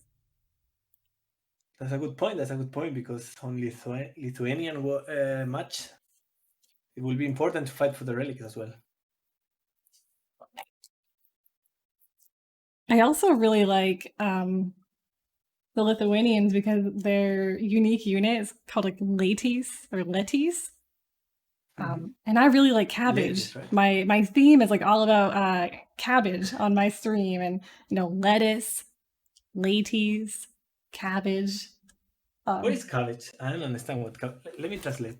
I'll translate it too, because I'm actually curious how to say cabbage in Spanish. Cabbage. Oh. Repollo. Repollo, yes. But what does lettuce mean? Oh, lettuce. Oh, yeah. Lettuce is the. Oh, yeah, see. The little unique unit, yeah. Lechuga. You say lettuce, right? Lechuga, yes, lechuga. I'm really bad at English food. See, I'm actually interested about cabbage being repollo, because pollo is chicken. Mm-hmm. And cabbage is repollo. I don't know. Yeah, it is repollo. I don't know where it's coming from, but yeah, Huh. Learn something it new has every nothing to day. do with pollo. Yeah. That's okay. Every language has their thing. Now, there's a thing that True often talked about is the first game curse, right? So if you win the first game, often you will lose afterwards. So I think this is happening.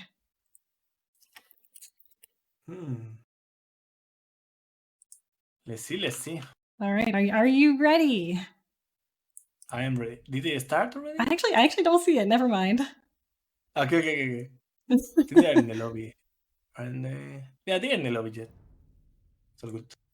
They must be nervous. I mean, we haven't even mentioned that it's the semifinals, and these players are performing while nervous. They have TaToH casting their game. I mean, that's gotta It's not easy. It's gotta put Having pressure them. on them. No, they are I fine. mean, you playing your King of the Desert games. I mean, probably got you, slightly nervous. Yeah.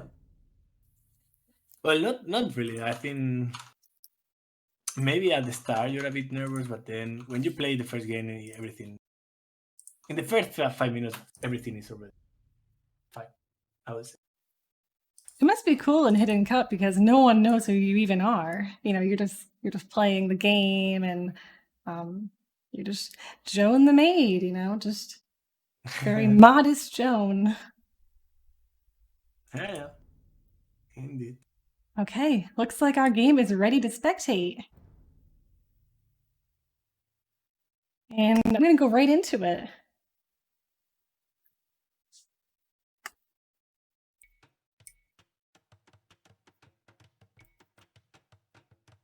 All right, TaToH, you in the game? Searching for it. Okay, yes. I can pause if you'd like. I'm there now. Okay, cool. I will focus on Otter One's build. He has 3 stables. My 3 stables as well. 5 stables, 6 stables, 7, 8, 9. He's going and 9 stables. What is this? Oh my gosh! Will he go for 10? No. He stopped at 9. He stopped at 9. 9 is enough. Round numbers. I prefer round numbers. I would have done 10 just for the viewers. Where are the relics? It's important. Oh, the relics are in favor of SilverHawk. They really are, and it's actually kind of cool. They're right in the middle, and then these 2 on SilverHawk's side, so that will cause some serious issues for Otter if SilverHawk is able to get those. All right, we got 6 barracks over here and 3 stables. So I actually really like this Otter opening here because, I mean, he's not wasting all of his food and gold on the paladins. And SilverHawk is doing 4 monasteries. He really wants those relics.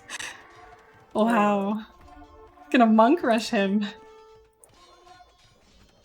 Actually, does Lithuanians have heresy? I don't know. I actually don't know. Maybe he can convert some. Maybe. But, oh my gosh, 6 vills for Otter right now. I mean, that was a relentless start. And he's going to be housed very, very quickly. So hopefully he can get some houses up. Oh, no.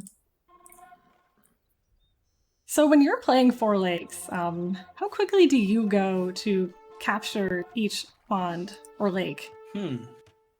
That's a good question. I think it depends on the speed of the civilization. Lithuanian is rather a fast civilization. Not like Japanese. Japanese is slower, so you have more time. You can go earlier. So many vills are dying for Otter. He has 5. He has 5 vills right now. 4. What minute are you in? 5. Okay. Oh, he's sending all forward. I see now what you mean. Oh, disaster. 3.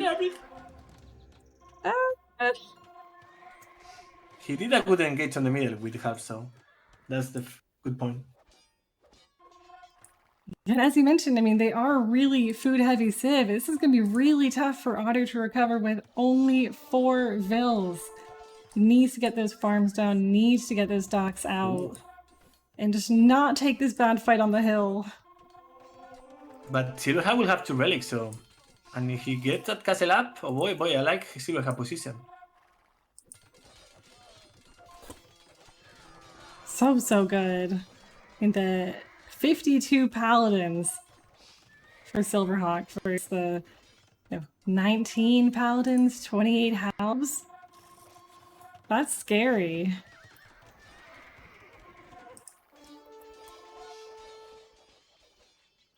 Now let's see. So right now,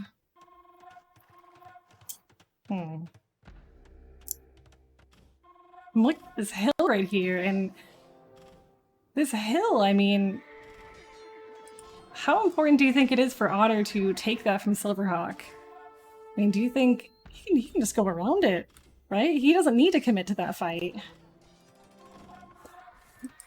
Not unless no, SilverHawk takes every darn hill, though. He has 2 relics, I think, right? Yeah, he has 2 relics already, so those paladins, they have already 20 damage. And he will control the one on the west, and he has a castle on the center one, and he can get the other one, so he can get potentially all 5 relics. He's going for the south one. SilverHawk just picked up that other relic, and those cav archers are standing there. They didn't even notice. SilverHawk is getting away with the relic. I mean, he might even get all of them at this point. His castle positioning is so good.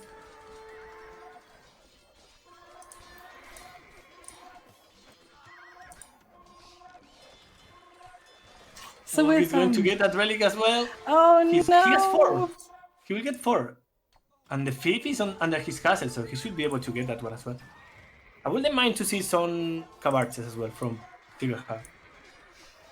And with Lithuanians, what kind of siege would you like to see? Do you think Trebs is probably the safe move to go with here? Not sure. I don't think either player... I think SilverHawk is playing really good, but he needs to focus more on the middle. And I think he's lacking some cavarches. Something that Otter is doing, and I really like that. Because cavarches, I think they're actually lacking Parthian tactics. Yeah, they do. And that's important as for killing Havadiers, but still, they're good.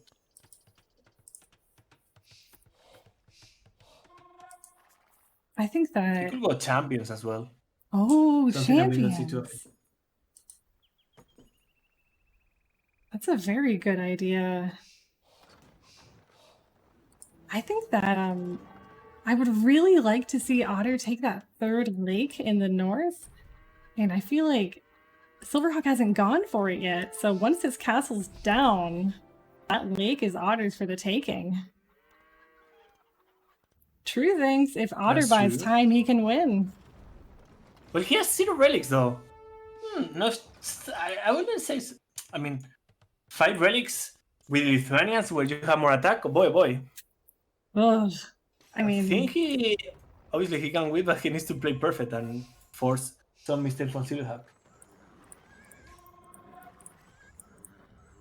That +8 on those paladins. Let's see. Just looking around. Does Otter have any paladins? No, he does not. He's losing that castle on the north, though. He wants to dock on the east pawn as well now. Oh, this is excellent. Let's see if he can do it. I mean,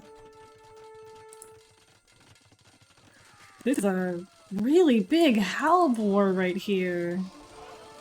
And what do you think about this fight that's happening right in front of Otter's base? Do you think this is the push?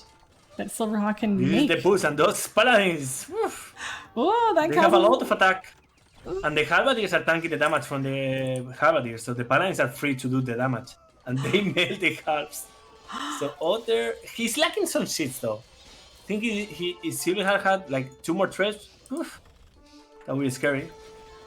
Oh, Otter is raiding. Otter is raiding the economy. And he has way more economy than SilverHawk though. So that's good. He does. He killed a lot of villagers there. Oh, He shoot. killed a lot of villagers. But Otter has a problem. He cannot produce halves. He doesn't have resources. I think this can be the... I know, he needs those farms, he needs those fishing ships to get to work. I mean, he currently... I really like that Otter's protecting his lakes. But we really need this food to start taking effect in this eco. He really needs that food indeed. Ah, that 5 relic lead. If only there's a way for Otter to just destroy these monasteries. They're so well protected.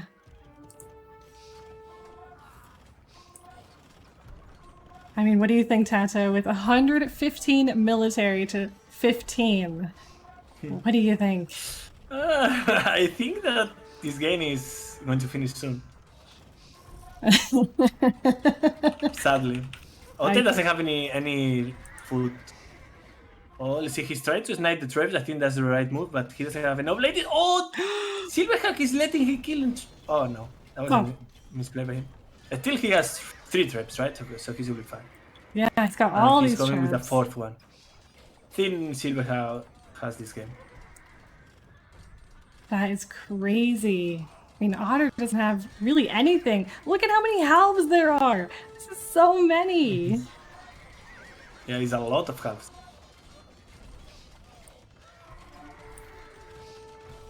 I mean, at this point, the KD, oh my god, the KD. He's killed almost 450 of Otter's units. That is insane. Holy hell. He's doing the same thing than before, right? With the lead cannon galleons, sniping some castles. That's a good move. If he can keep raiding later. So I like that move, but still, he's focusing too much there, and he's losing his whole base, and that will kill him. I agree. He's not going to have any eco left. He's losing all the barracks as well, so he will not be able to produce more halves. And he still has 110 army. Sick. Wow. And he just needs to build 2 more houses so we can max out his population. I wonder if he's going to notice that. He only has 190 pop for his half. He doesn't have enough. Like, look, he has a lot of fishing ships. That's his whole economy. I told you, like, on fast civilization, going for ponds earlier might be a mistake because you're using a lot of population there and you need that to hold and to get map control. Not sure if that's what happened here, but Otter One, he was overwhelmed. It's true that SilverHawk had better relic position for him, at least 2 of them, but the other 3 were fine for both, I would say. Yeah, they were right next to all of the hills, and SilverHawk was just faster getting on those hills. I mean, but SilverHawk is idling his 35 vills right now, but still, I don't know if Otter can come back from this. He only has fishing ships.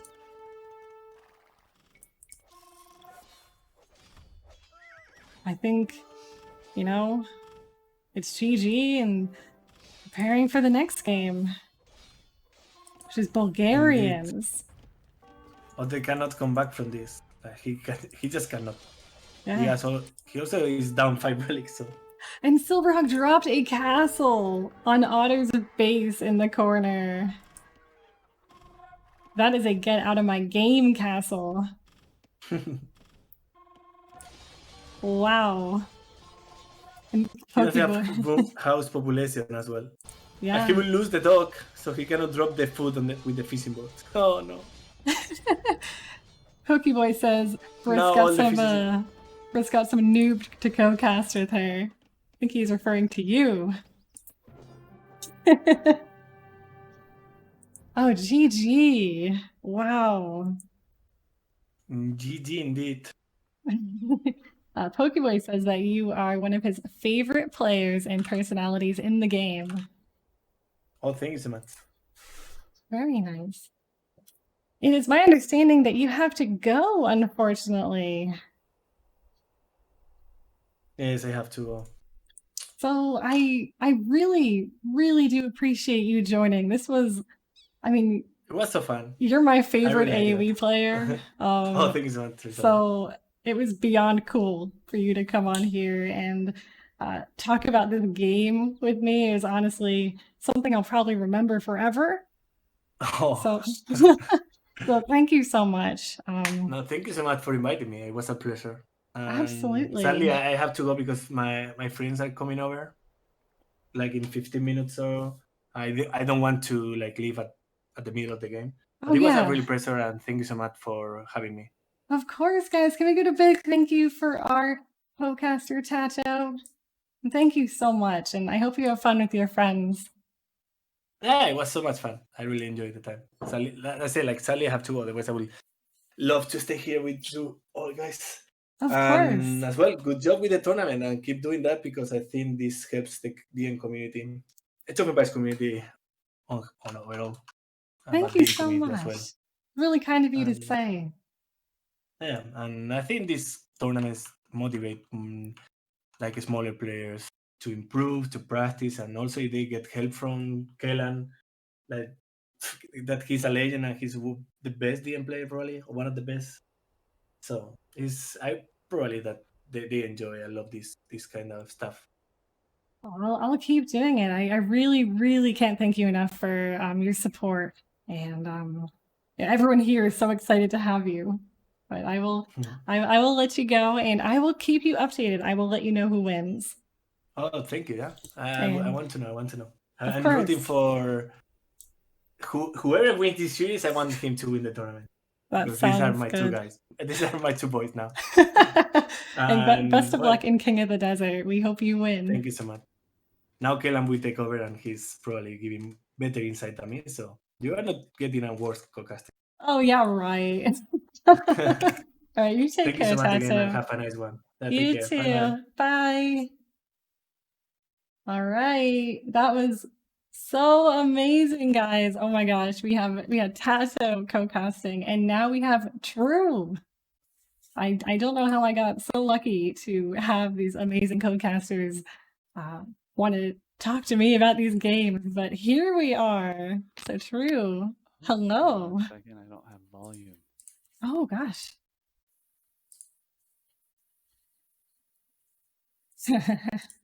I'll turn you up a little bit. I don't know if I don't want to miss getting into the next game. Can you hear me, True? Chris, but I seem to not have any volume right now. Just give me 1 second. I'll try to fix it. Okay, and I will update everything. Now we have a new co-caster, guys, who is, drumroll please, True. There we go. Hi, Brislin. Hi, True. Such a pleasure to be here. That was a great match. Or this series so far has been so good between Otter and SilverHawk. You and TaToH did such a great job.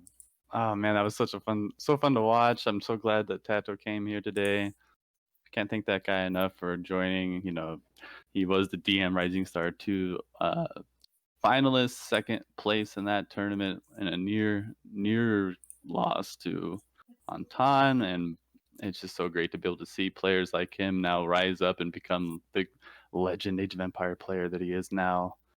And I'm so excited to see how this rest of the series goes. I am just in disbelief at just how long the games are. I mean, it's so back and forth. It's been just, I mean, you think you know who's going to win, and it flips, and then you're like, oh my God, what's going to happen next? And I think so far, all of those heavy cav archers dying was the most epic moment so far. I think we can all agree to that. Definitely. Oh, I'm so excited for how this is gonna end. Obviously I'm a little bit nervous for my boy Otter. What a great strategy choice there by SilverHawk. You could see both players really putting a lot of thought into their build orders. SilverHawk there thinking okay, 4 legs, it has a big middle hill. If I can just go really hard on Paladin early, that's my power unit. I could take that hill quickly, and then with that hill control the game. And also those Bill snipes early by SilverHawk were just phenomenal. Really great play style by him. I was talking with Joro in between each game, kind of talking about coach to coach, what were you thinking there? And oh, that was a smart choice strategy wise on that one. Such a great tournament. Love this. It is, and I actually need to give you the introduction that you deserve. So, guys, give a warm welcome to True. He's 21 at 97 DM, which, yes, folks, he is the #1 DM player. He's 1570 RM. He is the true. He he sleeps like an otter. Oh boy. He has a cat named Pico, and his favorite color is orange. Let's give it up for True, guys. Thank you. If anyone has seen the movie, now I'm spacing on the name of that movie actually. What was that movie called again? I could look at my search history because it's definitely in there. Oh. Cloud Atlas, that's it. Cloud Atlas. And Cloud Atlas, they have this mythical, godlike thing called the True. Kind of became a joke when people would ask me if I'm the True. Yeah, then the whole sleeps like an otter thing. So the story behind that last night when Brislin was asking me for my fun facts, I didn't know what to say, and then I asked my girlfriend, "What's a good fun fact?" And then she said, "Well, you sleep like an otter." It's kind of a ironic answer given that I've been training the Otter One. So yeah, and then has a cat named Pico. Yeah, you can see it there in the picture of me. And oddly enough, like Pony and like Brislin, my favorite color is actually orange. We love our orange. If you couldn't tell, there are a lot of orange things around me. My water bottle, my chair, my name. So are you ready to cast game? Oh my gosh, game 5. Oh, I'm more than ready. Will you Otter shed? and I have played out every single game of not only this series but also the grand final. We have a game plan set in motion for every single one.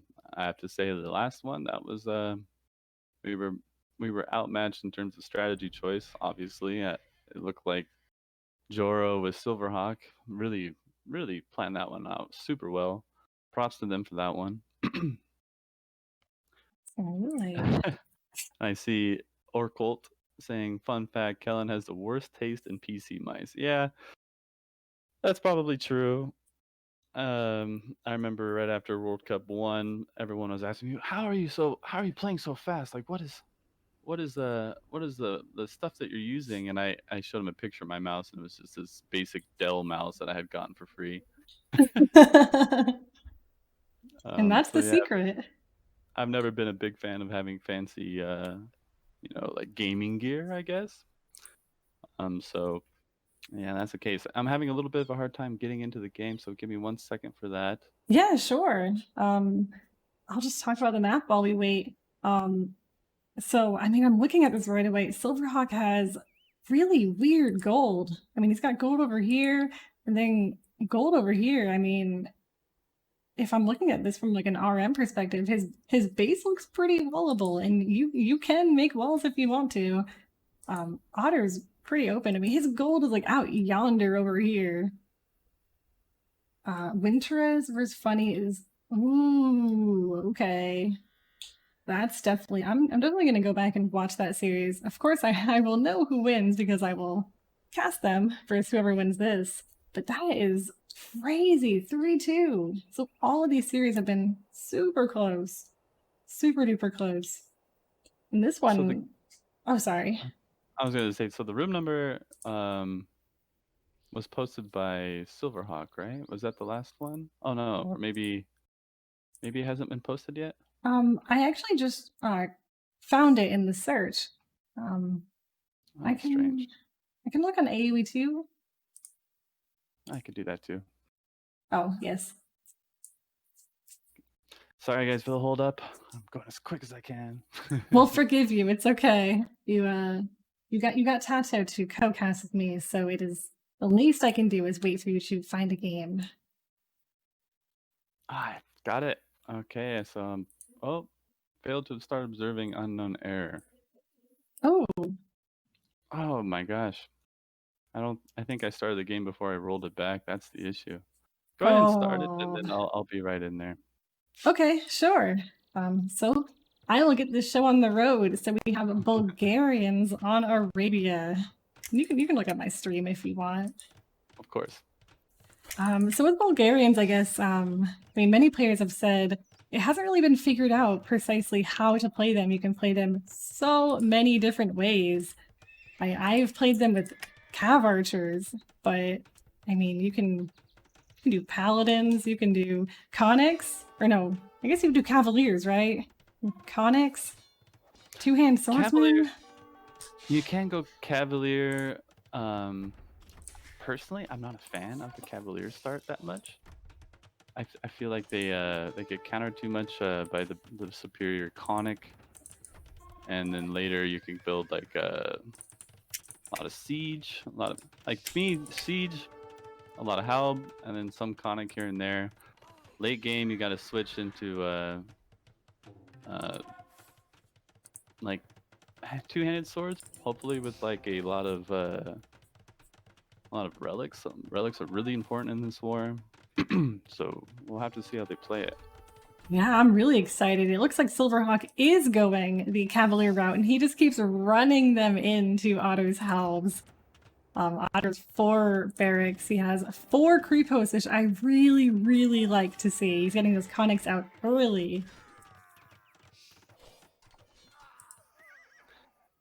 I do wonder when SilverHawk will stop this raid, because these Cavaliers are just running and dying, running and dying.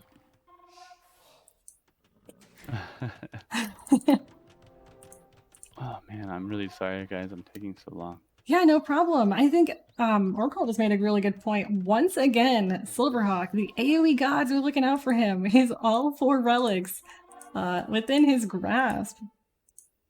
Well, I mean, okay, there's one in the back of Otter's base. That is Otter's confirmed for sure. He will definitely get that relic. Couldn't be further away from SilverHawk. All right, jumping into the game. Are you, what's the time for you? 4:43. Okay, so I'll get to 5 minutes. Maybe just pause really quick at 5 minutes if you don't mind. Yeah, sure. I will pause in 3, 2, 1. Now, and this is a really good time to pause because there's this beautiful hill here that SilverHawk is taking. He's been really good about taking these hills early. He has 2-handed swordsmen already. I'm liking the build order from SilverHawk. It's again a little bit all-in kind of style like you did in the previous game.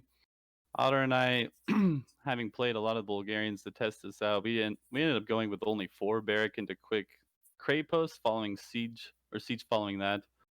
So basically, Otter's game plan here might be a little bit more long-term than SilverHawk's, but SilverHawk is trying to use the advantage of the hill, and me saying all that made me kind of shoot by it. So if you could get up to 6 minutes, I guess. Oh man, I'm being a terrible You just co-host. fast forwarded past me. You just want to know how the game ends. Okay. I'll let you know when I'm at 6 minutes. Okay. Just fast forward a smidge. Yeah, even 30 seconds feels like forever in deathmatch. We can, yeah, definitely. All right, I'm at 6 minutes. All right, let's play. All right, let's go. Ooh, I really like the Scorpions by Otter. Especially because Silverhawk is so infantry heavy. Indeed, the Scorps are going to help here, except for now it looks like Silverhawk is going to get on top of them here. Otter is going to be switching into Siege Onagers quite quickly, or at least that was the game plan. It looks like that's what he's doing.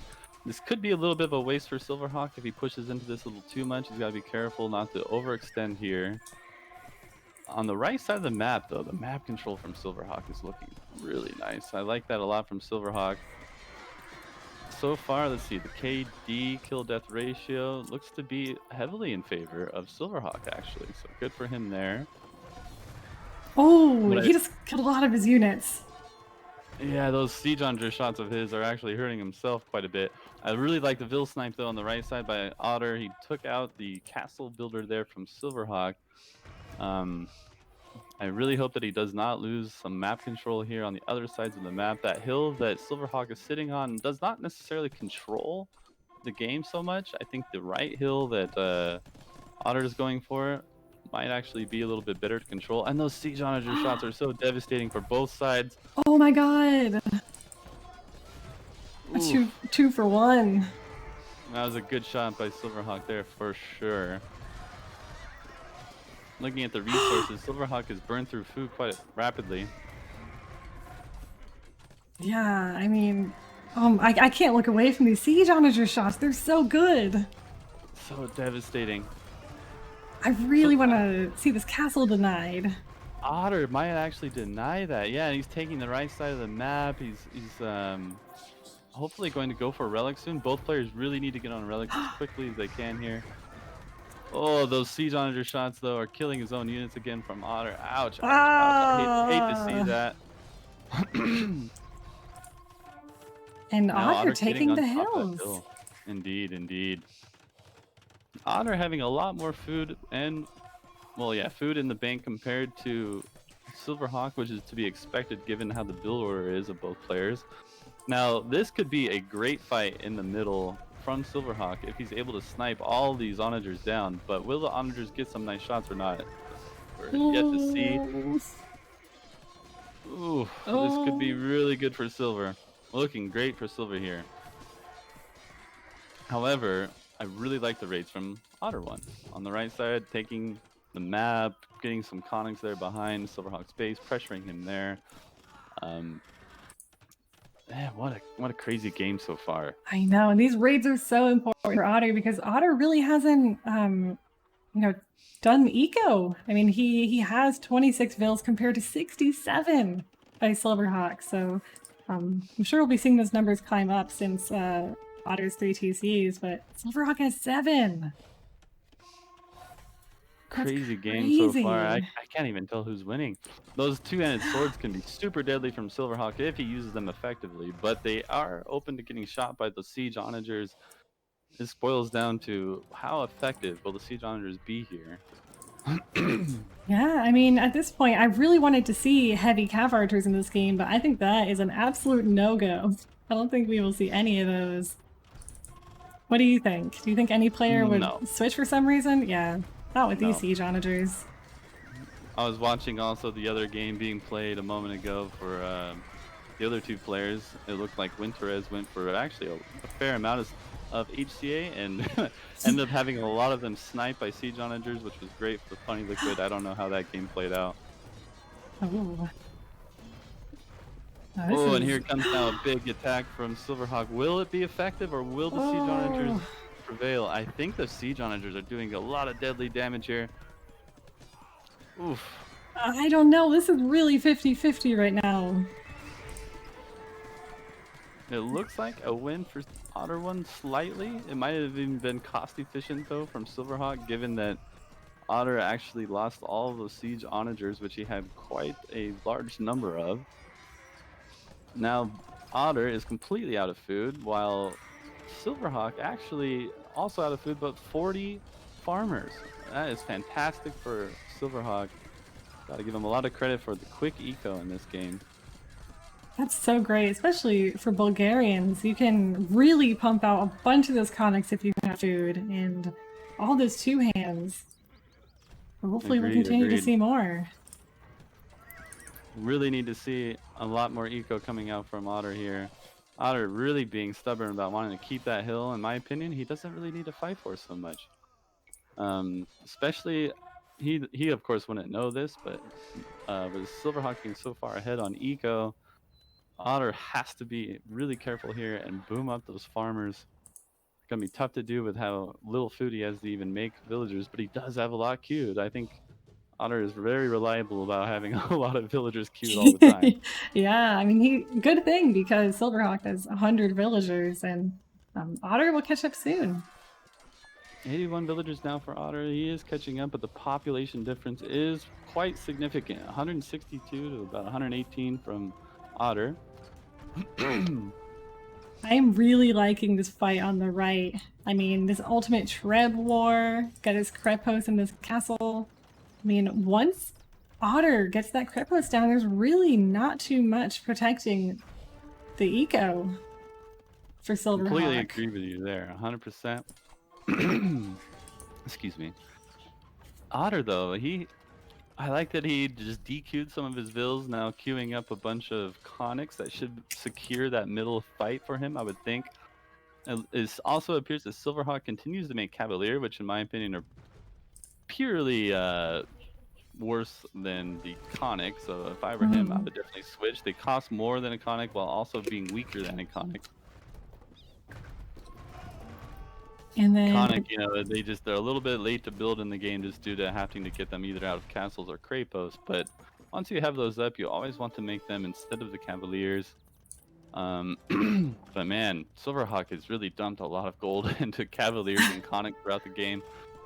At the limit on gold so far, but one really nice thing for Silverhawk is that he's been picking up relics. He looks like he has 2 in the bank. I'm not sure if he has any others approaching yet. It doesn't look like it. Well, he's actually just standing on the left-hand side. So if Otter can get that, that would be huge. Huge, indeed, indeed. I mean, I can't imagine like getting a relic in enemy territory and then standing there. That's risky. Very risky. You definitely forgot about it. It's hard to keep track of all the things happening in a game like this, fighting both sides of the map. Even losing a little bit on the right side for Silverhawk, so he's probably trying to multitask as much as he can here. It looks like Silverhawk's going to even go for a raid. I imagine he's going to take those Cavaliers all the way around the map and get into the farmland of Otter One. Otter's got to be careful about that. Luckily for Otter, though, they are only Cavalier and not Conic, so he could just counter them with some Halbs in his eco. Right. I am really curious about the use of Cavaliers. I mean, it seems like with almost 60 farmers, you'd want to go Hussar and save that gold, but... Indeed. I mean, it seems to be working. And Hussars and a Bulgarians are really nice because they still benefit from the faster attack speed of cavalry for Bulgarians, so they could really slaughter villagers fast if they get into your eco. Ooh, a nice raid by Silverhawk. I mean, he's really focusing down that TC, killed all those gold miners.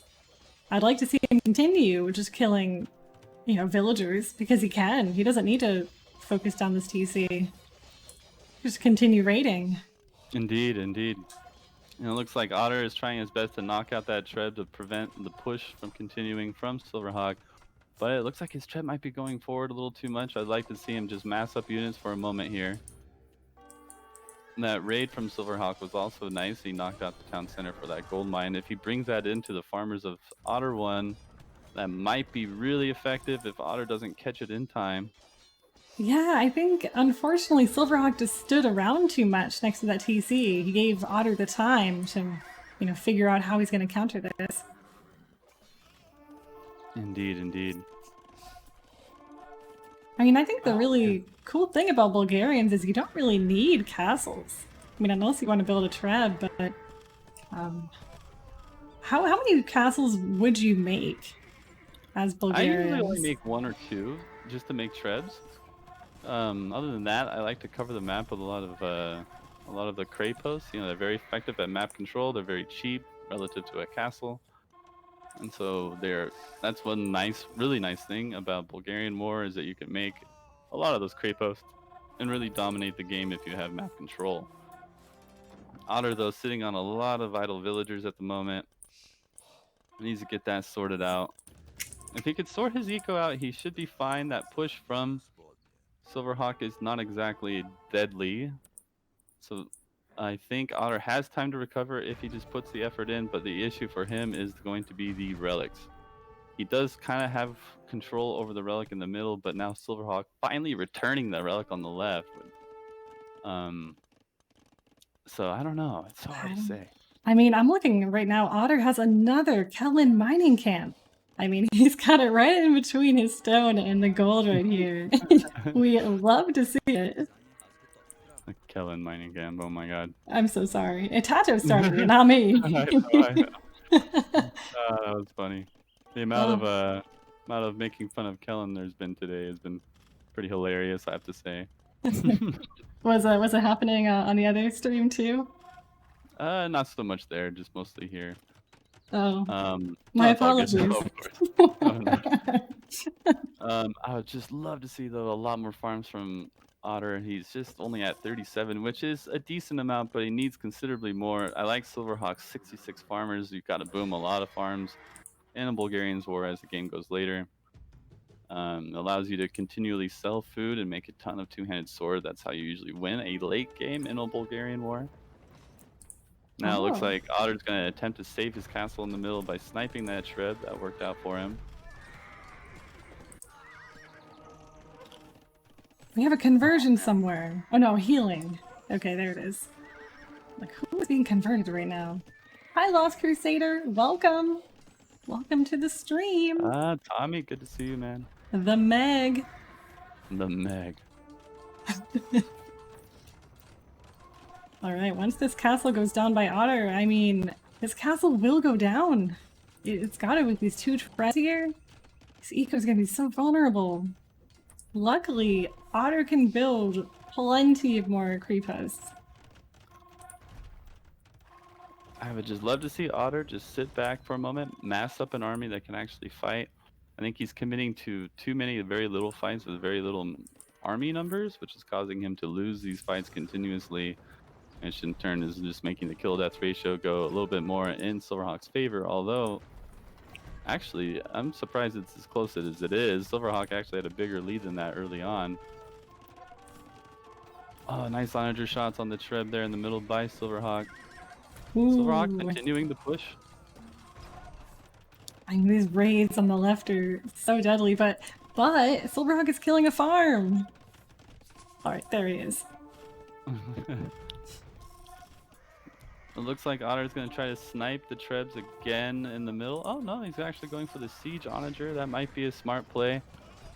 The Trebs are doing quite a bit of damage. But then again, Otter does have the production buildings to sustain this for quite some time. He doesn't have to worry about it quite yet.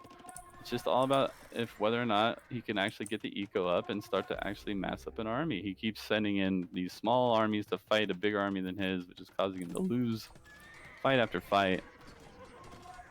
I mean, that's got to be such a common thing that us low elo DMers players do. We feel like we gotta flank, we gotta fight in the middle, and then we realize like, oh, well, if we just combine the forces, perhaps our push would have been way more effective. It's very situational, but that's unfortunately my downfall a lot of the times. My whole army is not fighting. Hello, Helmberg! Welcome! Alright, so I think a missed opportunity by Otter was not taking the relic when he had control of that hill, and now SilverHawk is bringing it home. He's gonna have that fourth relic. I love the way SilverHawk is playing this. Very solid from him. I do like the two-handed swords by Otter, but I don't think it's going to be enough. SilverHawk now taking so much map control, playing this game to perfection, I have to say. Yeah. He really is. I didn't realize that siege onagers would really be the MVP in the series. Like, definitely. Now let's see. SilverHawk now having pushes coming in from both sides. It looks like the right side might do some damage. Oh, and he even canceled a castle. It looks like Otter canceled in time without losing that stone. I can't tell if SilverHawk will be able to win that fight there on the right. He only has halbs, those two-handed swords, which should be able to clean those up quite well. two-handed swords from Bulgarians, as everyone should know, have the extra armor, making them so powerful against all their melee units. I mean, these trebs should go down. But the military difference is really, really massive right now. And 64 to 15. Indeed. Otter just needs to take fights where he can win fights. It looks like he is actually going to win the one on the right. I'm really not too sure about how I feel with SilverHawk's choice, going with Hussars and Conics.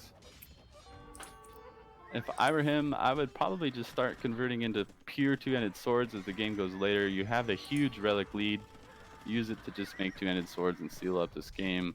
This is a massive raid by SilverHawk. All these Conics, these Hussars in the farms, idling the whole eco. Indeed, that is devastating. But he's only down to 80 kills. I mean, it's not that bad as it looks. Unfortunately, the idle time really caused some issues here. And these trebs are completely unprotected by SilverHawk, but there's just nothing close by to kill them. Otter has no military left. I think this might be GG. It's definitely looking that way. Both players playing very well, but man, SilverHawk really played great. Can't emphasize that enough in this game.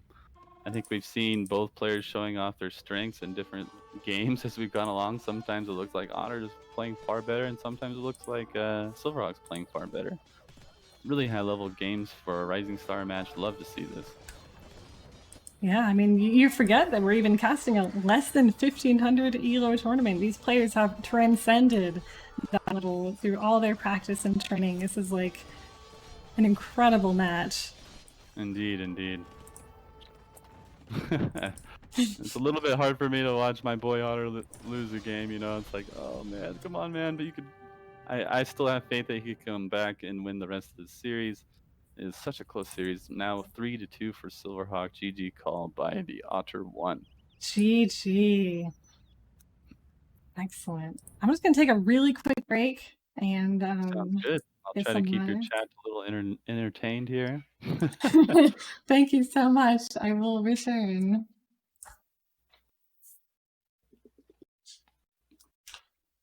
All right, guys. So glad to have everybody here today.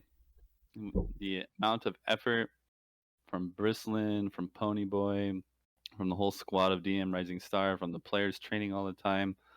I mean, this tournament has been everything that we hoped it would be. Having people actually come to watch the games, give commentary in the chat, and be involved is everything that we can ask for.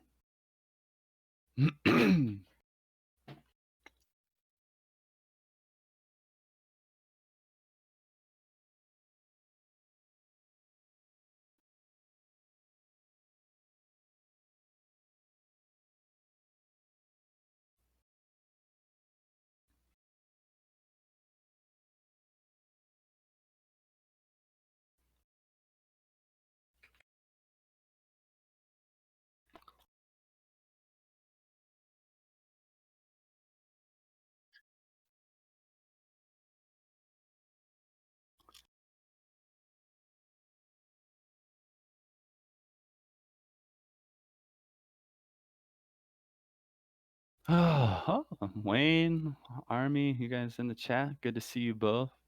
Couple of DM's finest here watching the games today.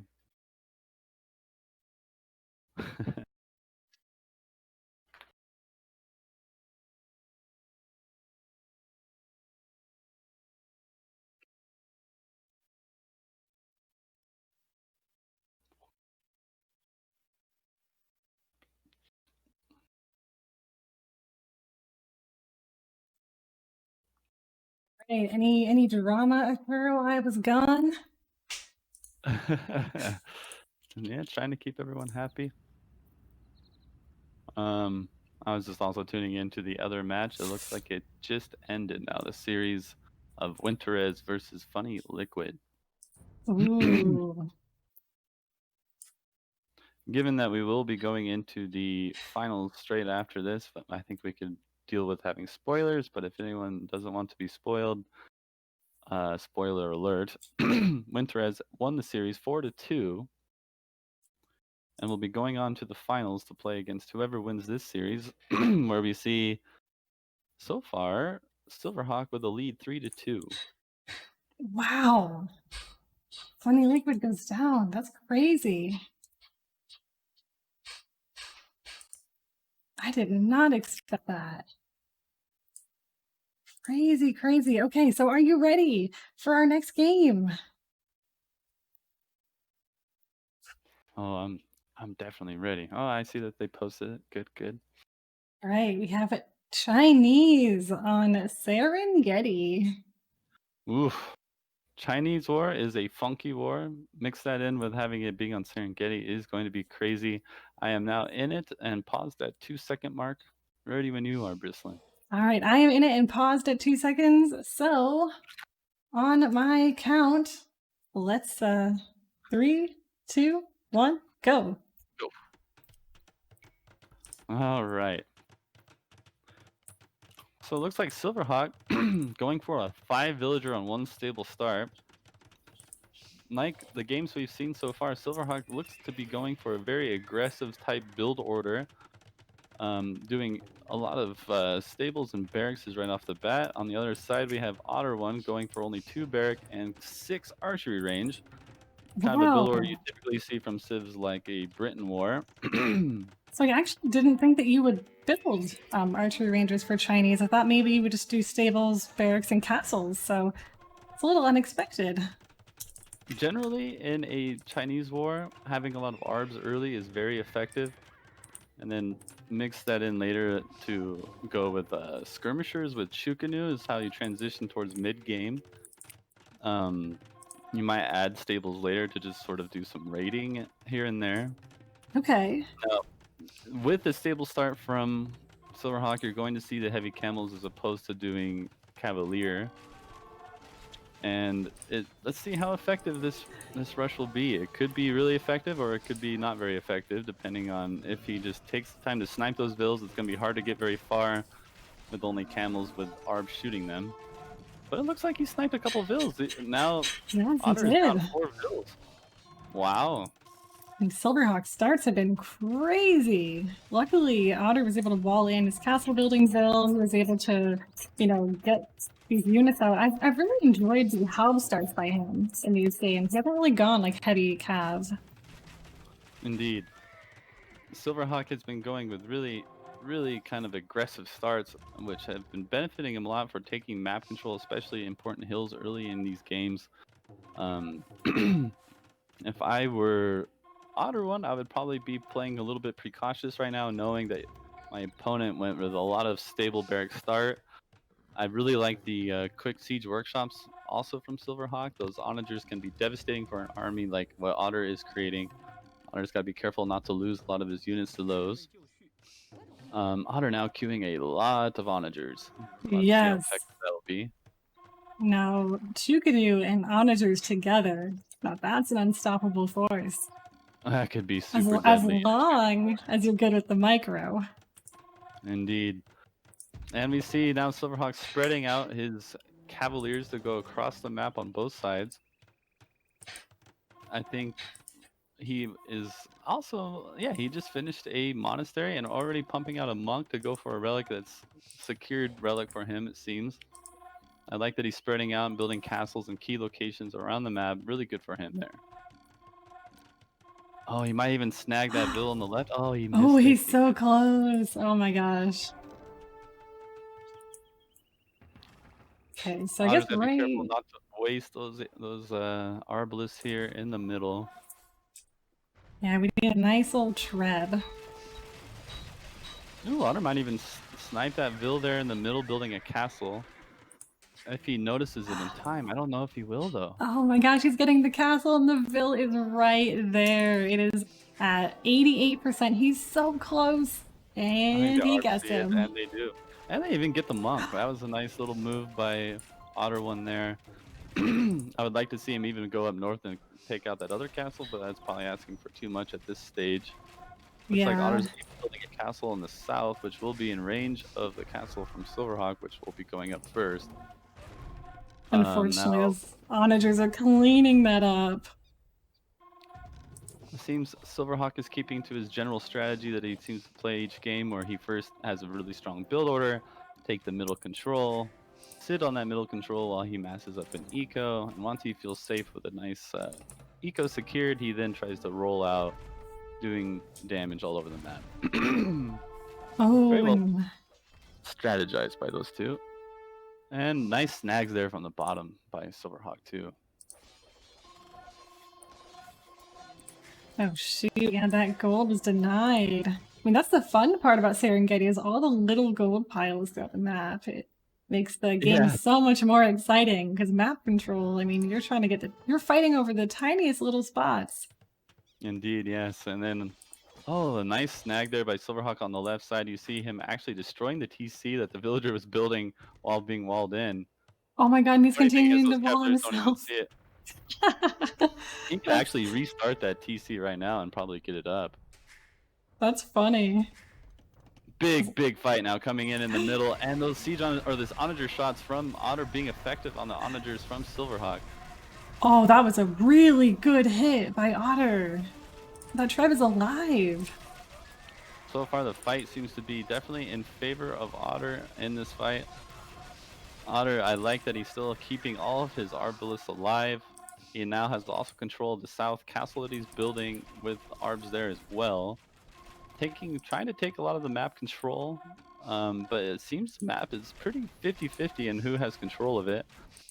In terms of relic control, though, it looks like Otter has 3 under his control. Whether or not he takes them quickly or not is up to him. Yeah. So it's finally favoring him. I'd like to see some more onagers from Otter in a hurry here. And he's also cranking out vills really quickly. It doesn't look like he's overdoing it quite yet, but hopefully he doesn't continue to queue more. Yeah, 72 queued up is like the sweet spot. Like, once he stops there, he'll be perfect. I like the Treb there from the castle in the south by SilverHawk. That Treb should be doing a lot of damage there to take out the opposing castle from Otter One. And we're going to now see a little Treb war happening in the middle. Ooh, lovely.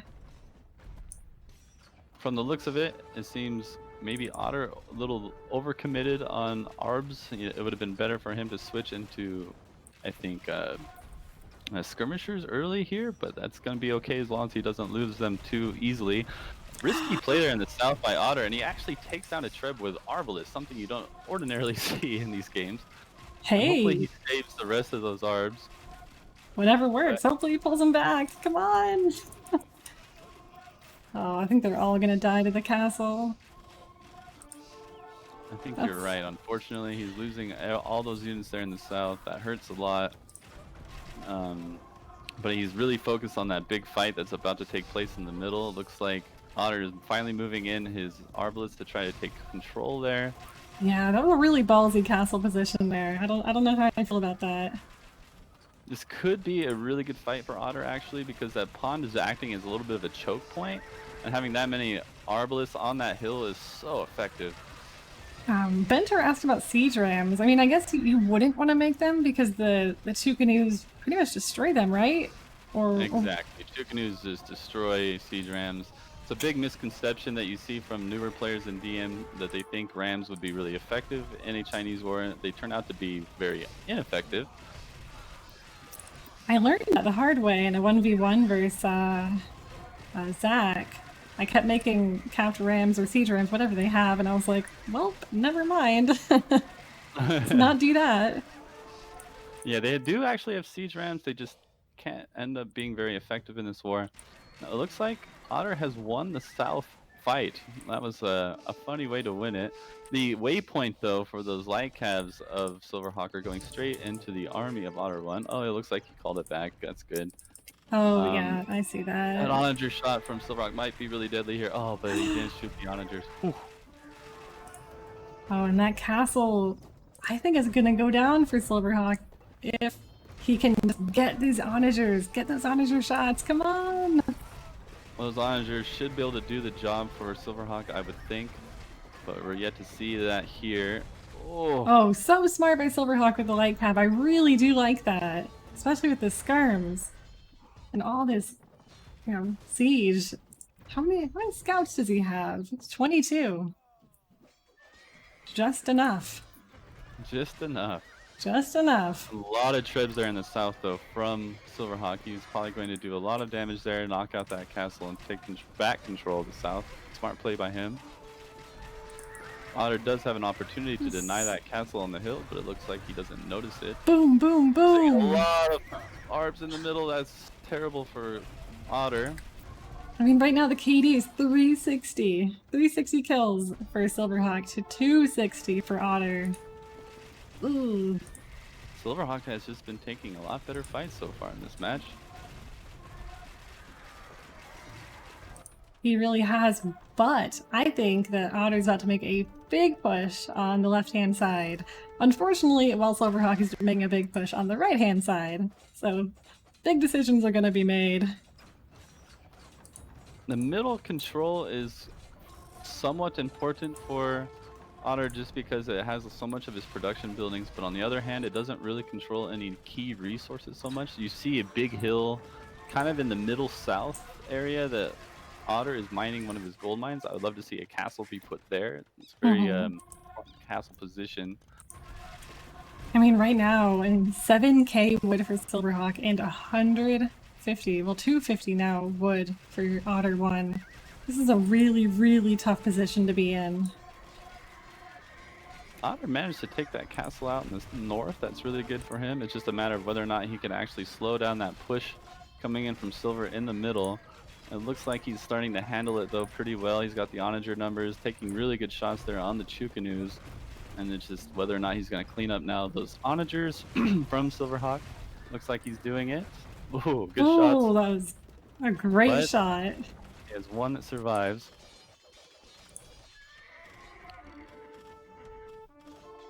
Now, what do you think about the Cavalier being queued up by Otter? I think Cavalier is a little bit of a desperation move, and he doesn't need to be desperate here.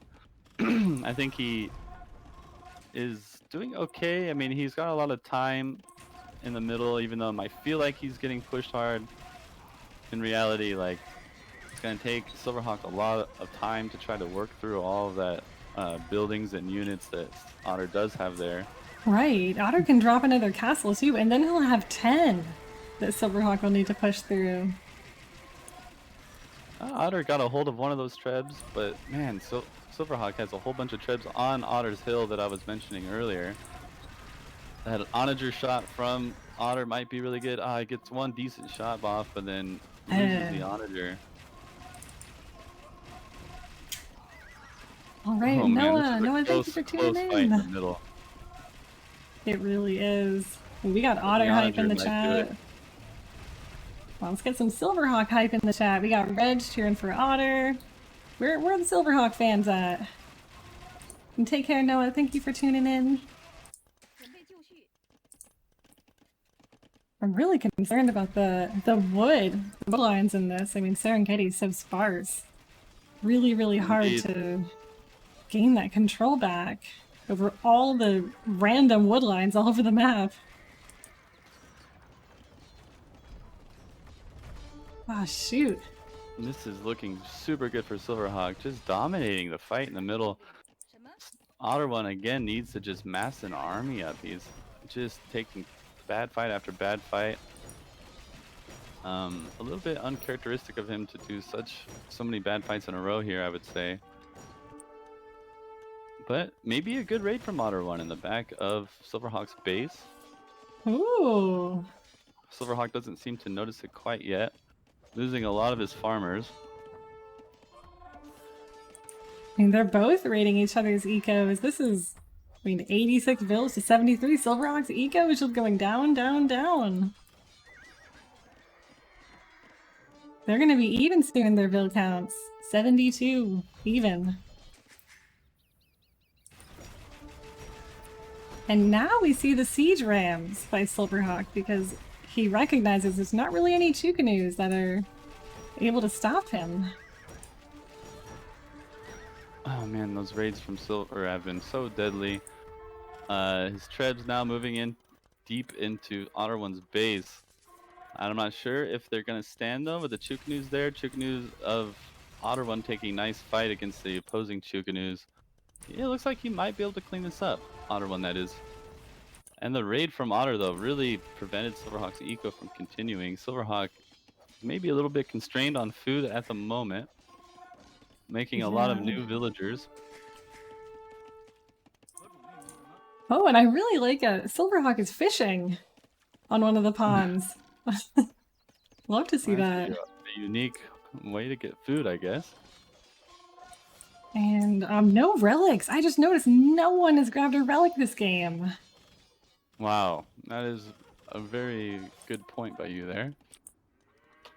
It looks like SilverHawk with all those onagers and Chukanu is just a deadly army. If he masses all that up together, I don't know if Otter really has the capability to stop that anymore.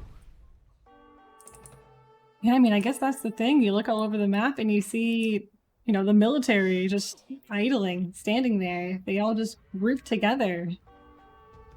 You know, it's kind of unstoppable.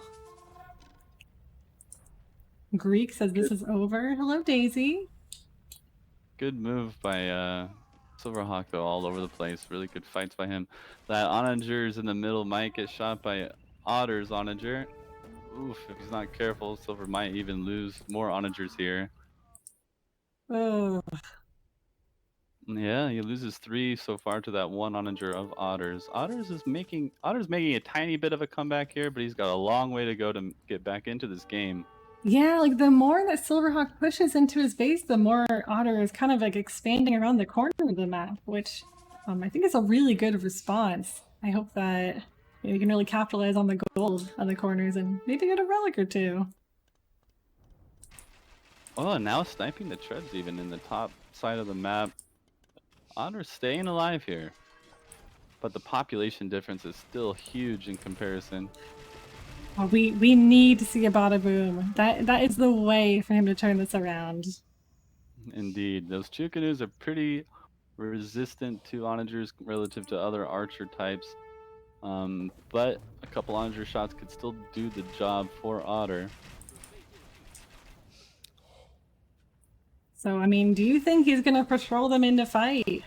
I mean, those Chukanus are just standing there. Oh, no, they're on the move now. Silver's got to try to get a lot of mileage out of that one onager that he does have in the middle there. Looks like Silver is going to look for a raid now with those light calves that he has moving around. SilverHawk at the limit with food, but making a ton of light cav. Also at the limit of gold. Needs to collect relics. They both need to really badly. All right, this could be the moment of truth. The onagers are coming in, and the scouts are the scouts gonna clean it up? I think the scouts are going to do the job for Silver, and they do. Oh Nice my gosh. fight, nice win there from SilverHawk. That is one thing that, I mean, there's many things SilverHawk has excelled at in this series, but one thing he did really well was sniping Siege with Indeed. Cav. Really, really smart. And SilverHawk just looking around for more eco from Otter on the top side of the map with those light calves. Otter choosing to make a lot of onagers, which could be or could not be good. I'm not really sure yet. The light calves have been so deadly against them. So Otter's got to be careful there, but I do like that Otter's at least trebbing that castle in the middle from SilverHawk. Oh, that's a good move. I mean, Otter could build another castle himself, and he's at 11. I think consistently Otter has built more castles than his opponent in every single game he's played. I really like that SilverHawk is just massing a big army, and I would love it if Otter would just sit back and mass his own army for a little while. He keeps losing little bits of units here and there, which is causing him to lose the game, preventing him from really getting back into it. And we have a pause. Did I just pause it, or did they pause it? They definitely paused it. Okay, I thought I like hit the button. Daisy's saying that must be so annoying to play against all the light calves. Yeah. And it becomes psychological at some point when your opponent's like continuously sending light cav. You might feel like you're losing, even though you're not. But yeah, Let's see if they continue the game here. Okay. Let's see. Honor's telling me that his game had froze and then it moved forward by a minute. Oh. I'm not sure what we do in a situation like that. I don't think we could we don't have any kind of restore to go off of. Ah, shoot. So his game froze, then it basically like fast forwarded.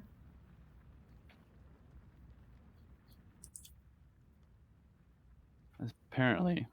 I think they're just going to continue the game. Honor's just concerned of whether his game is still frozen or not. He's not sure if he could click anything. Ah, shoot. Hopefully we find out soon from these guys. Yeah, let us know. Spam this popcorn to help the Otter One. That almost rhymes. Like so close.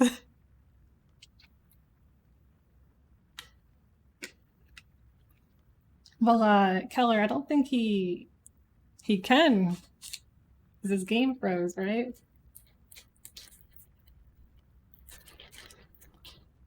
He's not able to click on anything? I wonder how he paused it, though. I'm not sure what's going on. I have no idea. Are you messaging him? He was messaging me, but he stopped. I'm not sure what's happening.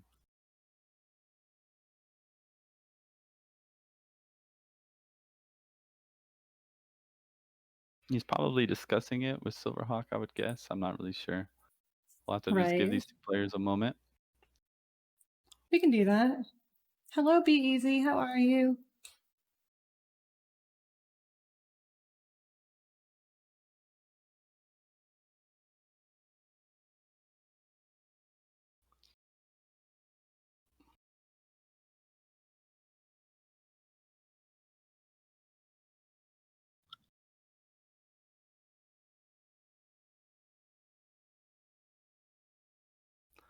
Okay. I like all the spam to try to help Otter here. Oh, we got Valhalla, Black Sky, Bloopers, Red. And apparently they've continued the game. It's now unpaused. Okay. Does it unpause for us? Yeah, I think so. For me, it's going. Is it for you? I think I actually paused it after they paused, so it like double paused. We're good. Oh. Okay. Okay, yeah, we're back. Honor's got a lot of onagers, and if he could protect them with the halbs that he has, it could work out, but I doubt that's going to happen. Those light cav are at the perfect spot, perfect time. Losing them now to the light calves. Oh, but he took at least one decent shot with the onagers.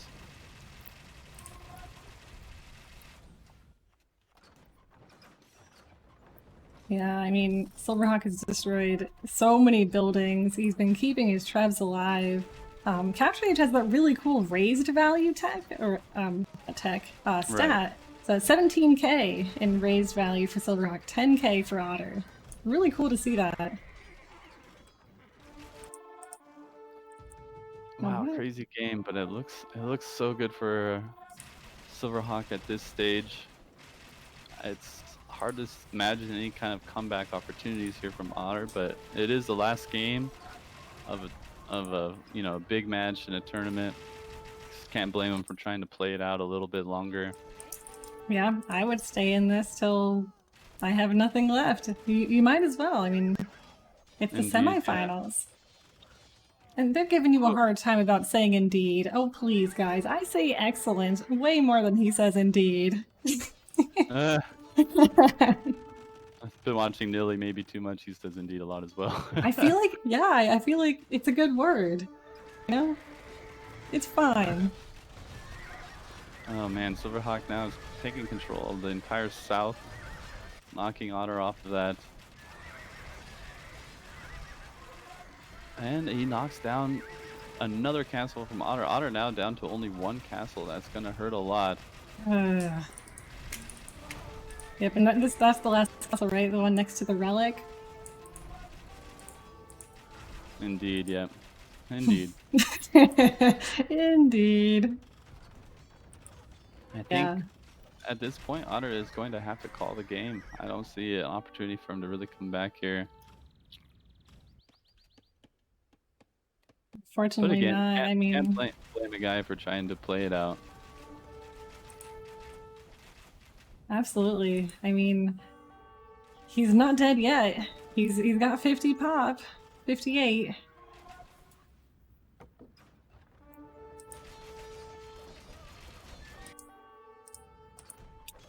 I'm assuming that Pony and Nilly are probably watching our stream, checking it out. Indeed, they are.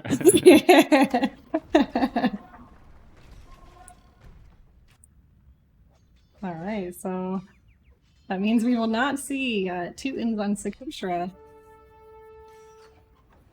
for either series. Indeed, yeah. I'm gonna keep saying indeeds now, just to. No. No, okay, I'll stop. No, you can say whatever you want. You're the TaToHcaster. You're the best TM player. You can literally say what you want. Oh, thank you. Man, I can't help but feel pretty bad for Otter here. Trying to keep my my spirit up, but you know, Otter has put so much effort into this tournament, and even though I feel that maybe he didn't play his 100% here, it's hard for any player to play 100% in a big tournament match. I'm sure Silver also made mistakes that he doesn't ordinarily make. But man, SilverHawk, his preparation to Joro was so spot on. Congrats to SilverHawk and to Joro, his coach. Yeah. Well thought out game strategy in all these games. Well played. We have his buddy Phil Keller in the chat, cheering him on, his training partner, and that is the GG. Awesome. So that is it, guys. SilverHawk going on to the Grand Finals. The Grand Finals. Wow. GG's for Otter in the chat, guys. I know there's a lot of Otter fans here. He played really well. They fought super hard. Unfortunately, they both can't go to the Grand Finals. I wish they could, but SilverHawk reigns supreme and has a well-deserved 10-minute break to prepare for his best of 9. So that is crazy.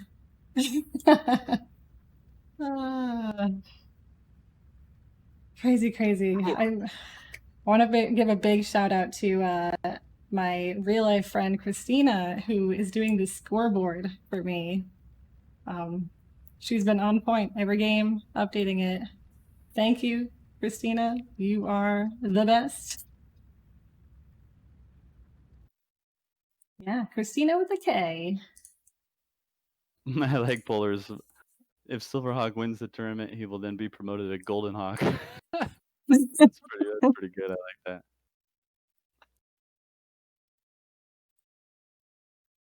Awesome. Well, that is it. All right, guys. So I guess we have a 5 to 10 minute break here before we launch into the grand final. We gotta merge our way into with the other caster, Pony Boy. I'm not sure if Nilly will be continuing on with us or not.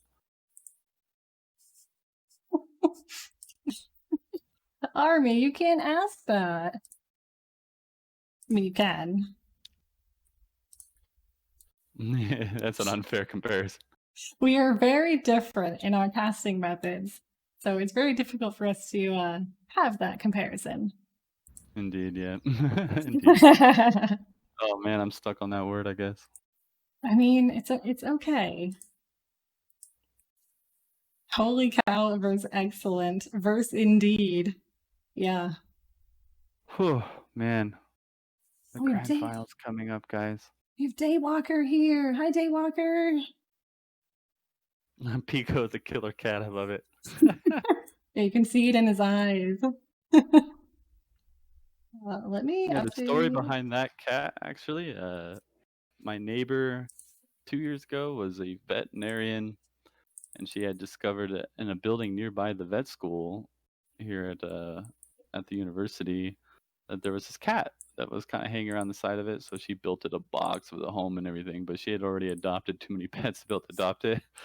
And eventually they took the cat in, and they didn't have a home for it. And so she started begging me, like, if you don't take the cat, then it'll be put down. Couldn't let that happen. So I ended up with Pico. And he's a fun cat, though. I don't regret it even a little bit. I love cats. Mine's a rescue. She was Oh, nice. 10 years old when I adopted her. I didn't know what cats ate. I didn't know what they drank. I figured it out on the fly, and she's just been the best cat ever.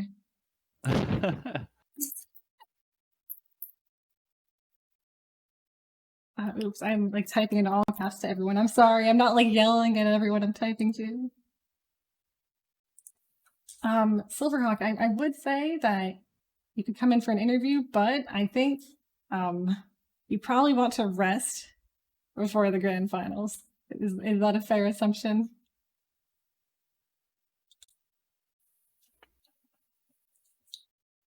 And Otter, so well played. They were just a crazy series. Me and TaToH had a lot of fun casting it, and then True jumped in at the end. My man Otter, so good of you though to come in here, say GG, well played, give Silver some compliments. That is, that's big of you. Like most players can't do that. They have a hard time, right after losing a big tournament match, to be able to congratulate the winner of it. And I guess now you get to sit back, enjoy a drink of wine, as you say, and watch the finals. And Yeah. Otter, he improved so much during this whole Rising Star, going all the way up to about 1750 on the DM ladder. There's going to be so many more tournaments in the future. There's opportunity is abundant for you, my friend. And of course, the training between you and I doesn't have to end here either. I'm sure we'll be continuing to play together as time goes on. It's been a great ride. Thanks for everything. Yeah. Very well spoken. So we have 15 minutes for the opponents to relax, kick back, and then we're diving in to the grand final. So SilverHawk says, I count an interview as rest. So let's prepare 3 questions for our SilverHawk, and then we will let you rest. How does that sound, True? Sounds good to me. All right, SilverHawk, pop on into the RS3 casters. We gotta keep it a little short though, given that we still have a whole another series to play after this. Yes, we will keep it very short. Hello, Silver. Hey. Congratulations on that big win, my friend. Thank you so much. Thank you. It was wild. Another up and down series. Yeah, for sure.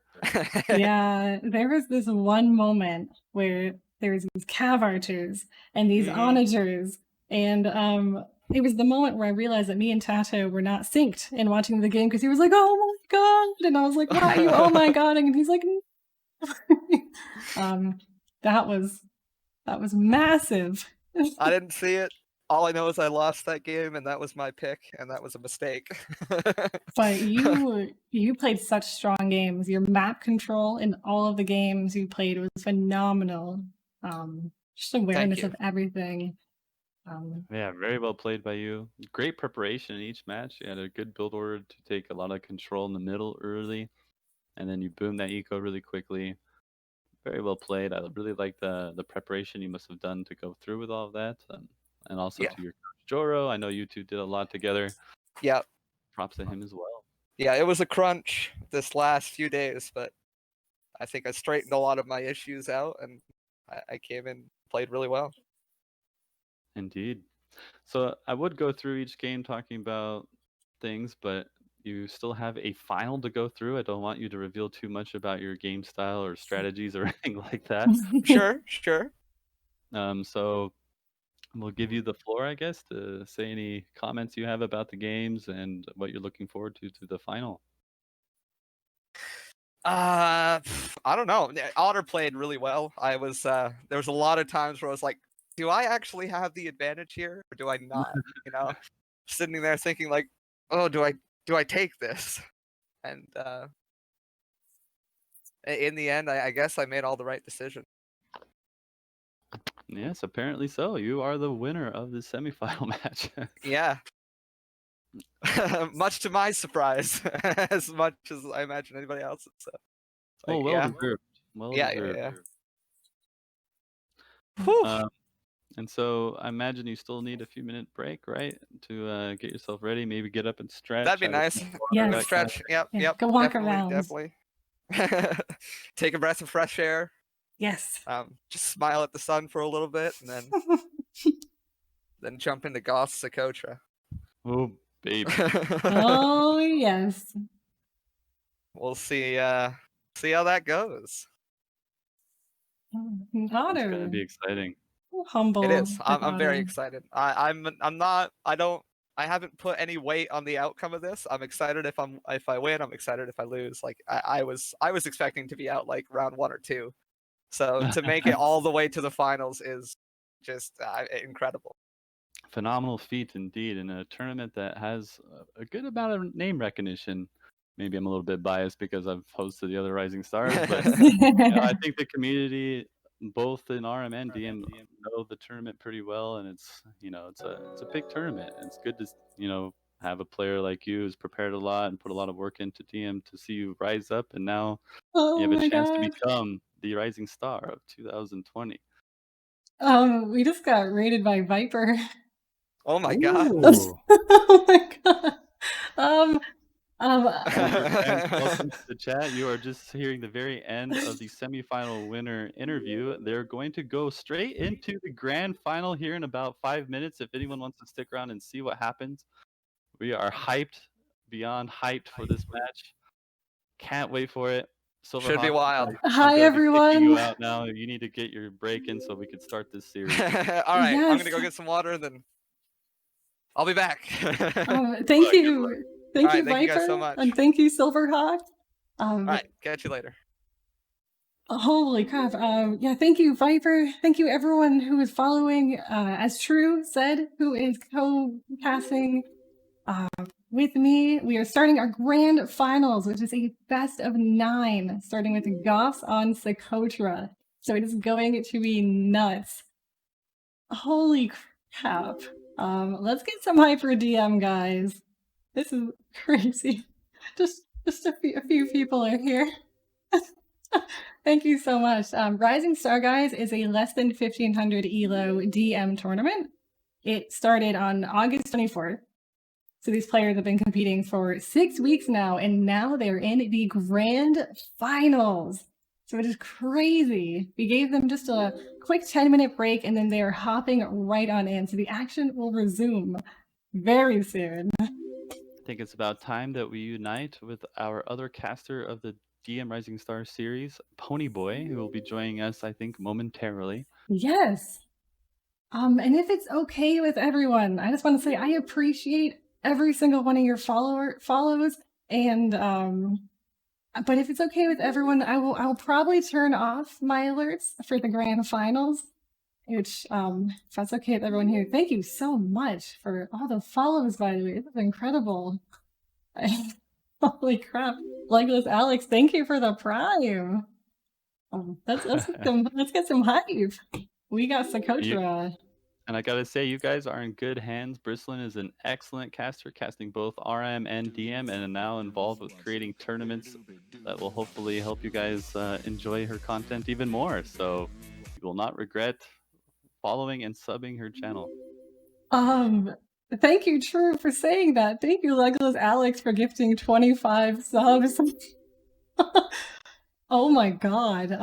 We are having a party right now. This is insane. Viper, I don't know if you're still here, but thank you so much for bringing the people on over.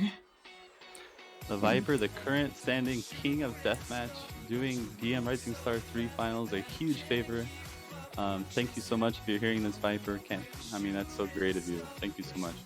Yeah, thank you for supporting us. And unfortunately, you guys just missed an amazing series for the semifinals between the Otter One and SilverHawk. But I can firmly say that you're going to see an incredible grand finals very shortly between SilverHawk What are and these voices in here?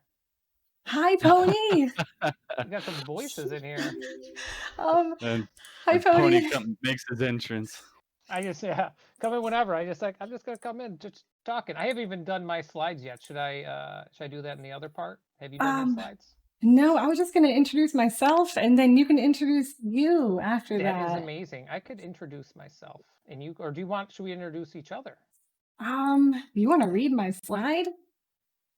Do you? And you could, and then I haven't introduced SilverHawk yet to anybody. Have you done that? No. Well, technically, yes. TaToH and I Yes. read the entire We got some thing. new people.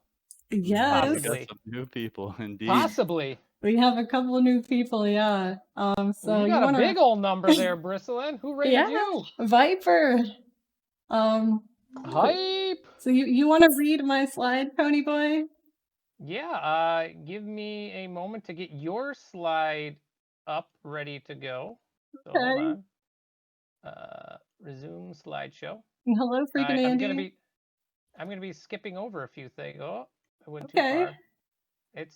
This is everybody's. Oh, you're gonna see some peaks because I didn't have it on the right slide. Yes. Okay. Put my volume up apparently. So I got Bristlin's slide here. Little known fact: she's from America, the United States of. Yes. Pony Boy's in a state. She lives in a state. But her ELO and DM is a whopping 1314 DM. Is that your highest or is that your current? That is my highest. That is excellent numbers there. I like that. Good Thank numbers. you. Thank you. Yeah, and is that your highest RM, 1009? No. Current? That's my current.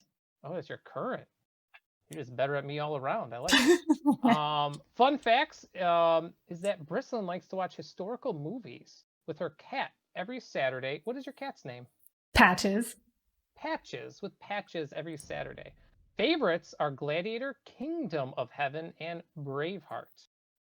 Those three are excellent movies, and that is a perfect choice. I like that. Well done on those movie choices. Thank you. And you just saw Braveheart, so that's really impressive to put it on that list. Yeah, it was amazing. Yeah, and then your current goal is to climb every 4K plus foot mountain in your state. So if people don't know what that means, that literally means a 4,000 foot mountain, converting that to kilometers. True? Can you do that? I don't know what that is. It's what is it? I don't know. Maybe not. Maybe 1 kilometer, 1.5. 1 kilometer, not even. Well, yeah, sure. I have no idea. I'm so sorry, but that is me. I'm Bristlin. I stream random map and deathmatch, and I'm one of the hosts of DMRS3 3. Whoop whoop. So let's introduce Pony Boy. That is me. Who is 1154 DM ELO and 1K RM ELO. He is also from the US. He can solve a Rubik's Cube. He has a massive Lego Star Wars collection. If you are on my channel, real quick, if you're on my channel, you'll actually see a decent amount of the Lego Star Wars in the background. And he's traveled to Brazil. Yeah, I have. I'm like, I'm going to put a fun one in there. I went in college on like a mission trip, so that's kind of cool. So I got to do some fun stuff there and got to go to Sao Paulo. So that was really cool. Legolas Alex says, Lego Star Wars, a man of taste. Yes, well, that's good. We really should have had True read this, because then you could have read True's. Yes. But let's go through True's, because guys, we have True. as a trio cast for the finals. Okay, True is also from the US. 2197 DM ELO, 1570 RM ELO. Okay, and he is the True. Fun fact: he sleeps like an otter. Oh boy. He has a cat named Pico, and You his see him in the favorite picture? color is orange. Yep. Ooh. And extra fun fact. What's the extra fun fact here, Risslin, about the favorite color of orange? My favorite color is orange. Pony's favorite color is orange. It's a And trio of orange True's. likers. Yes. And we all like cats. And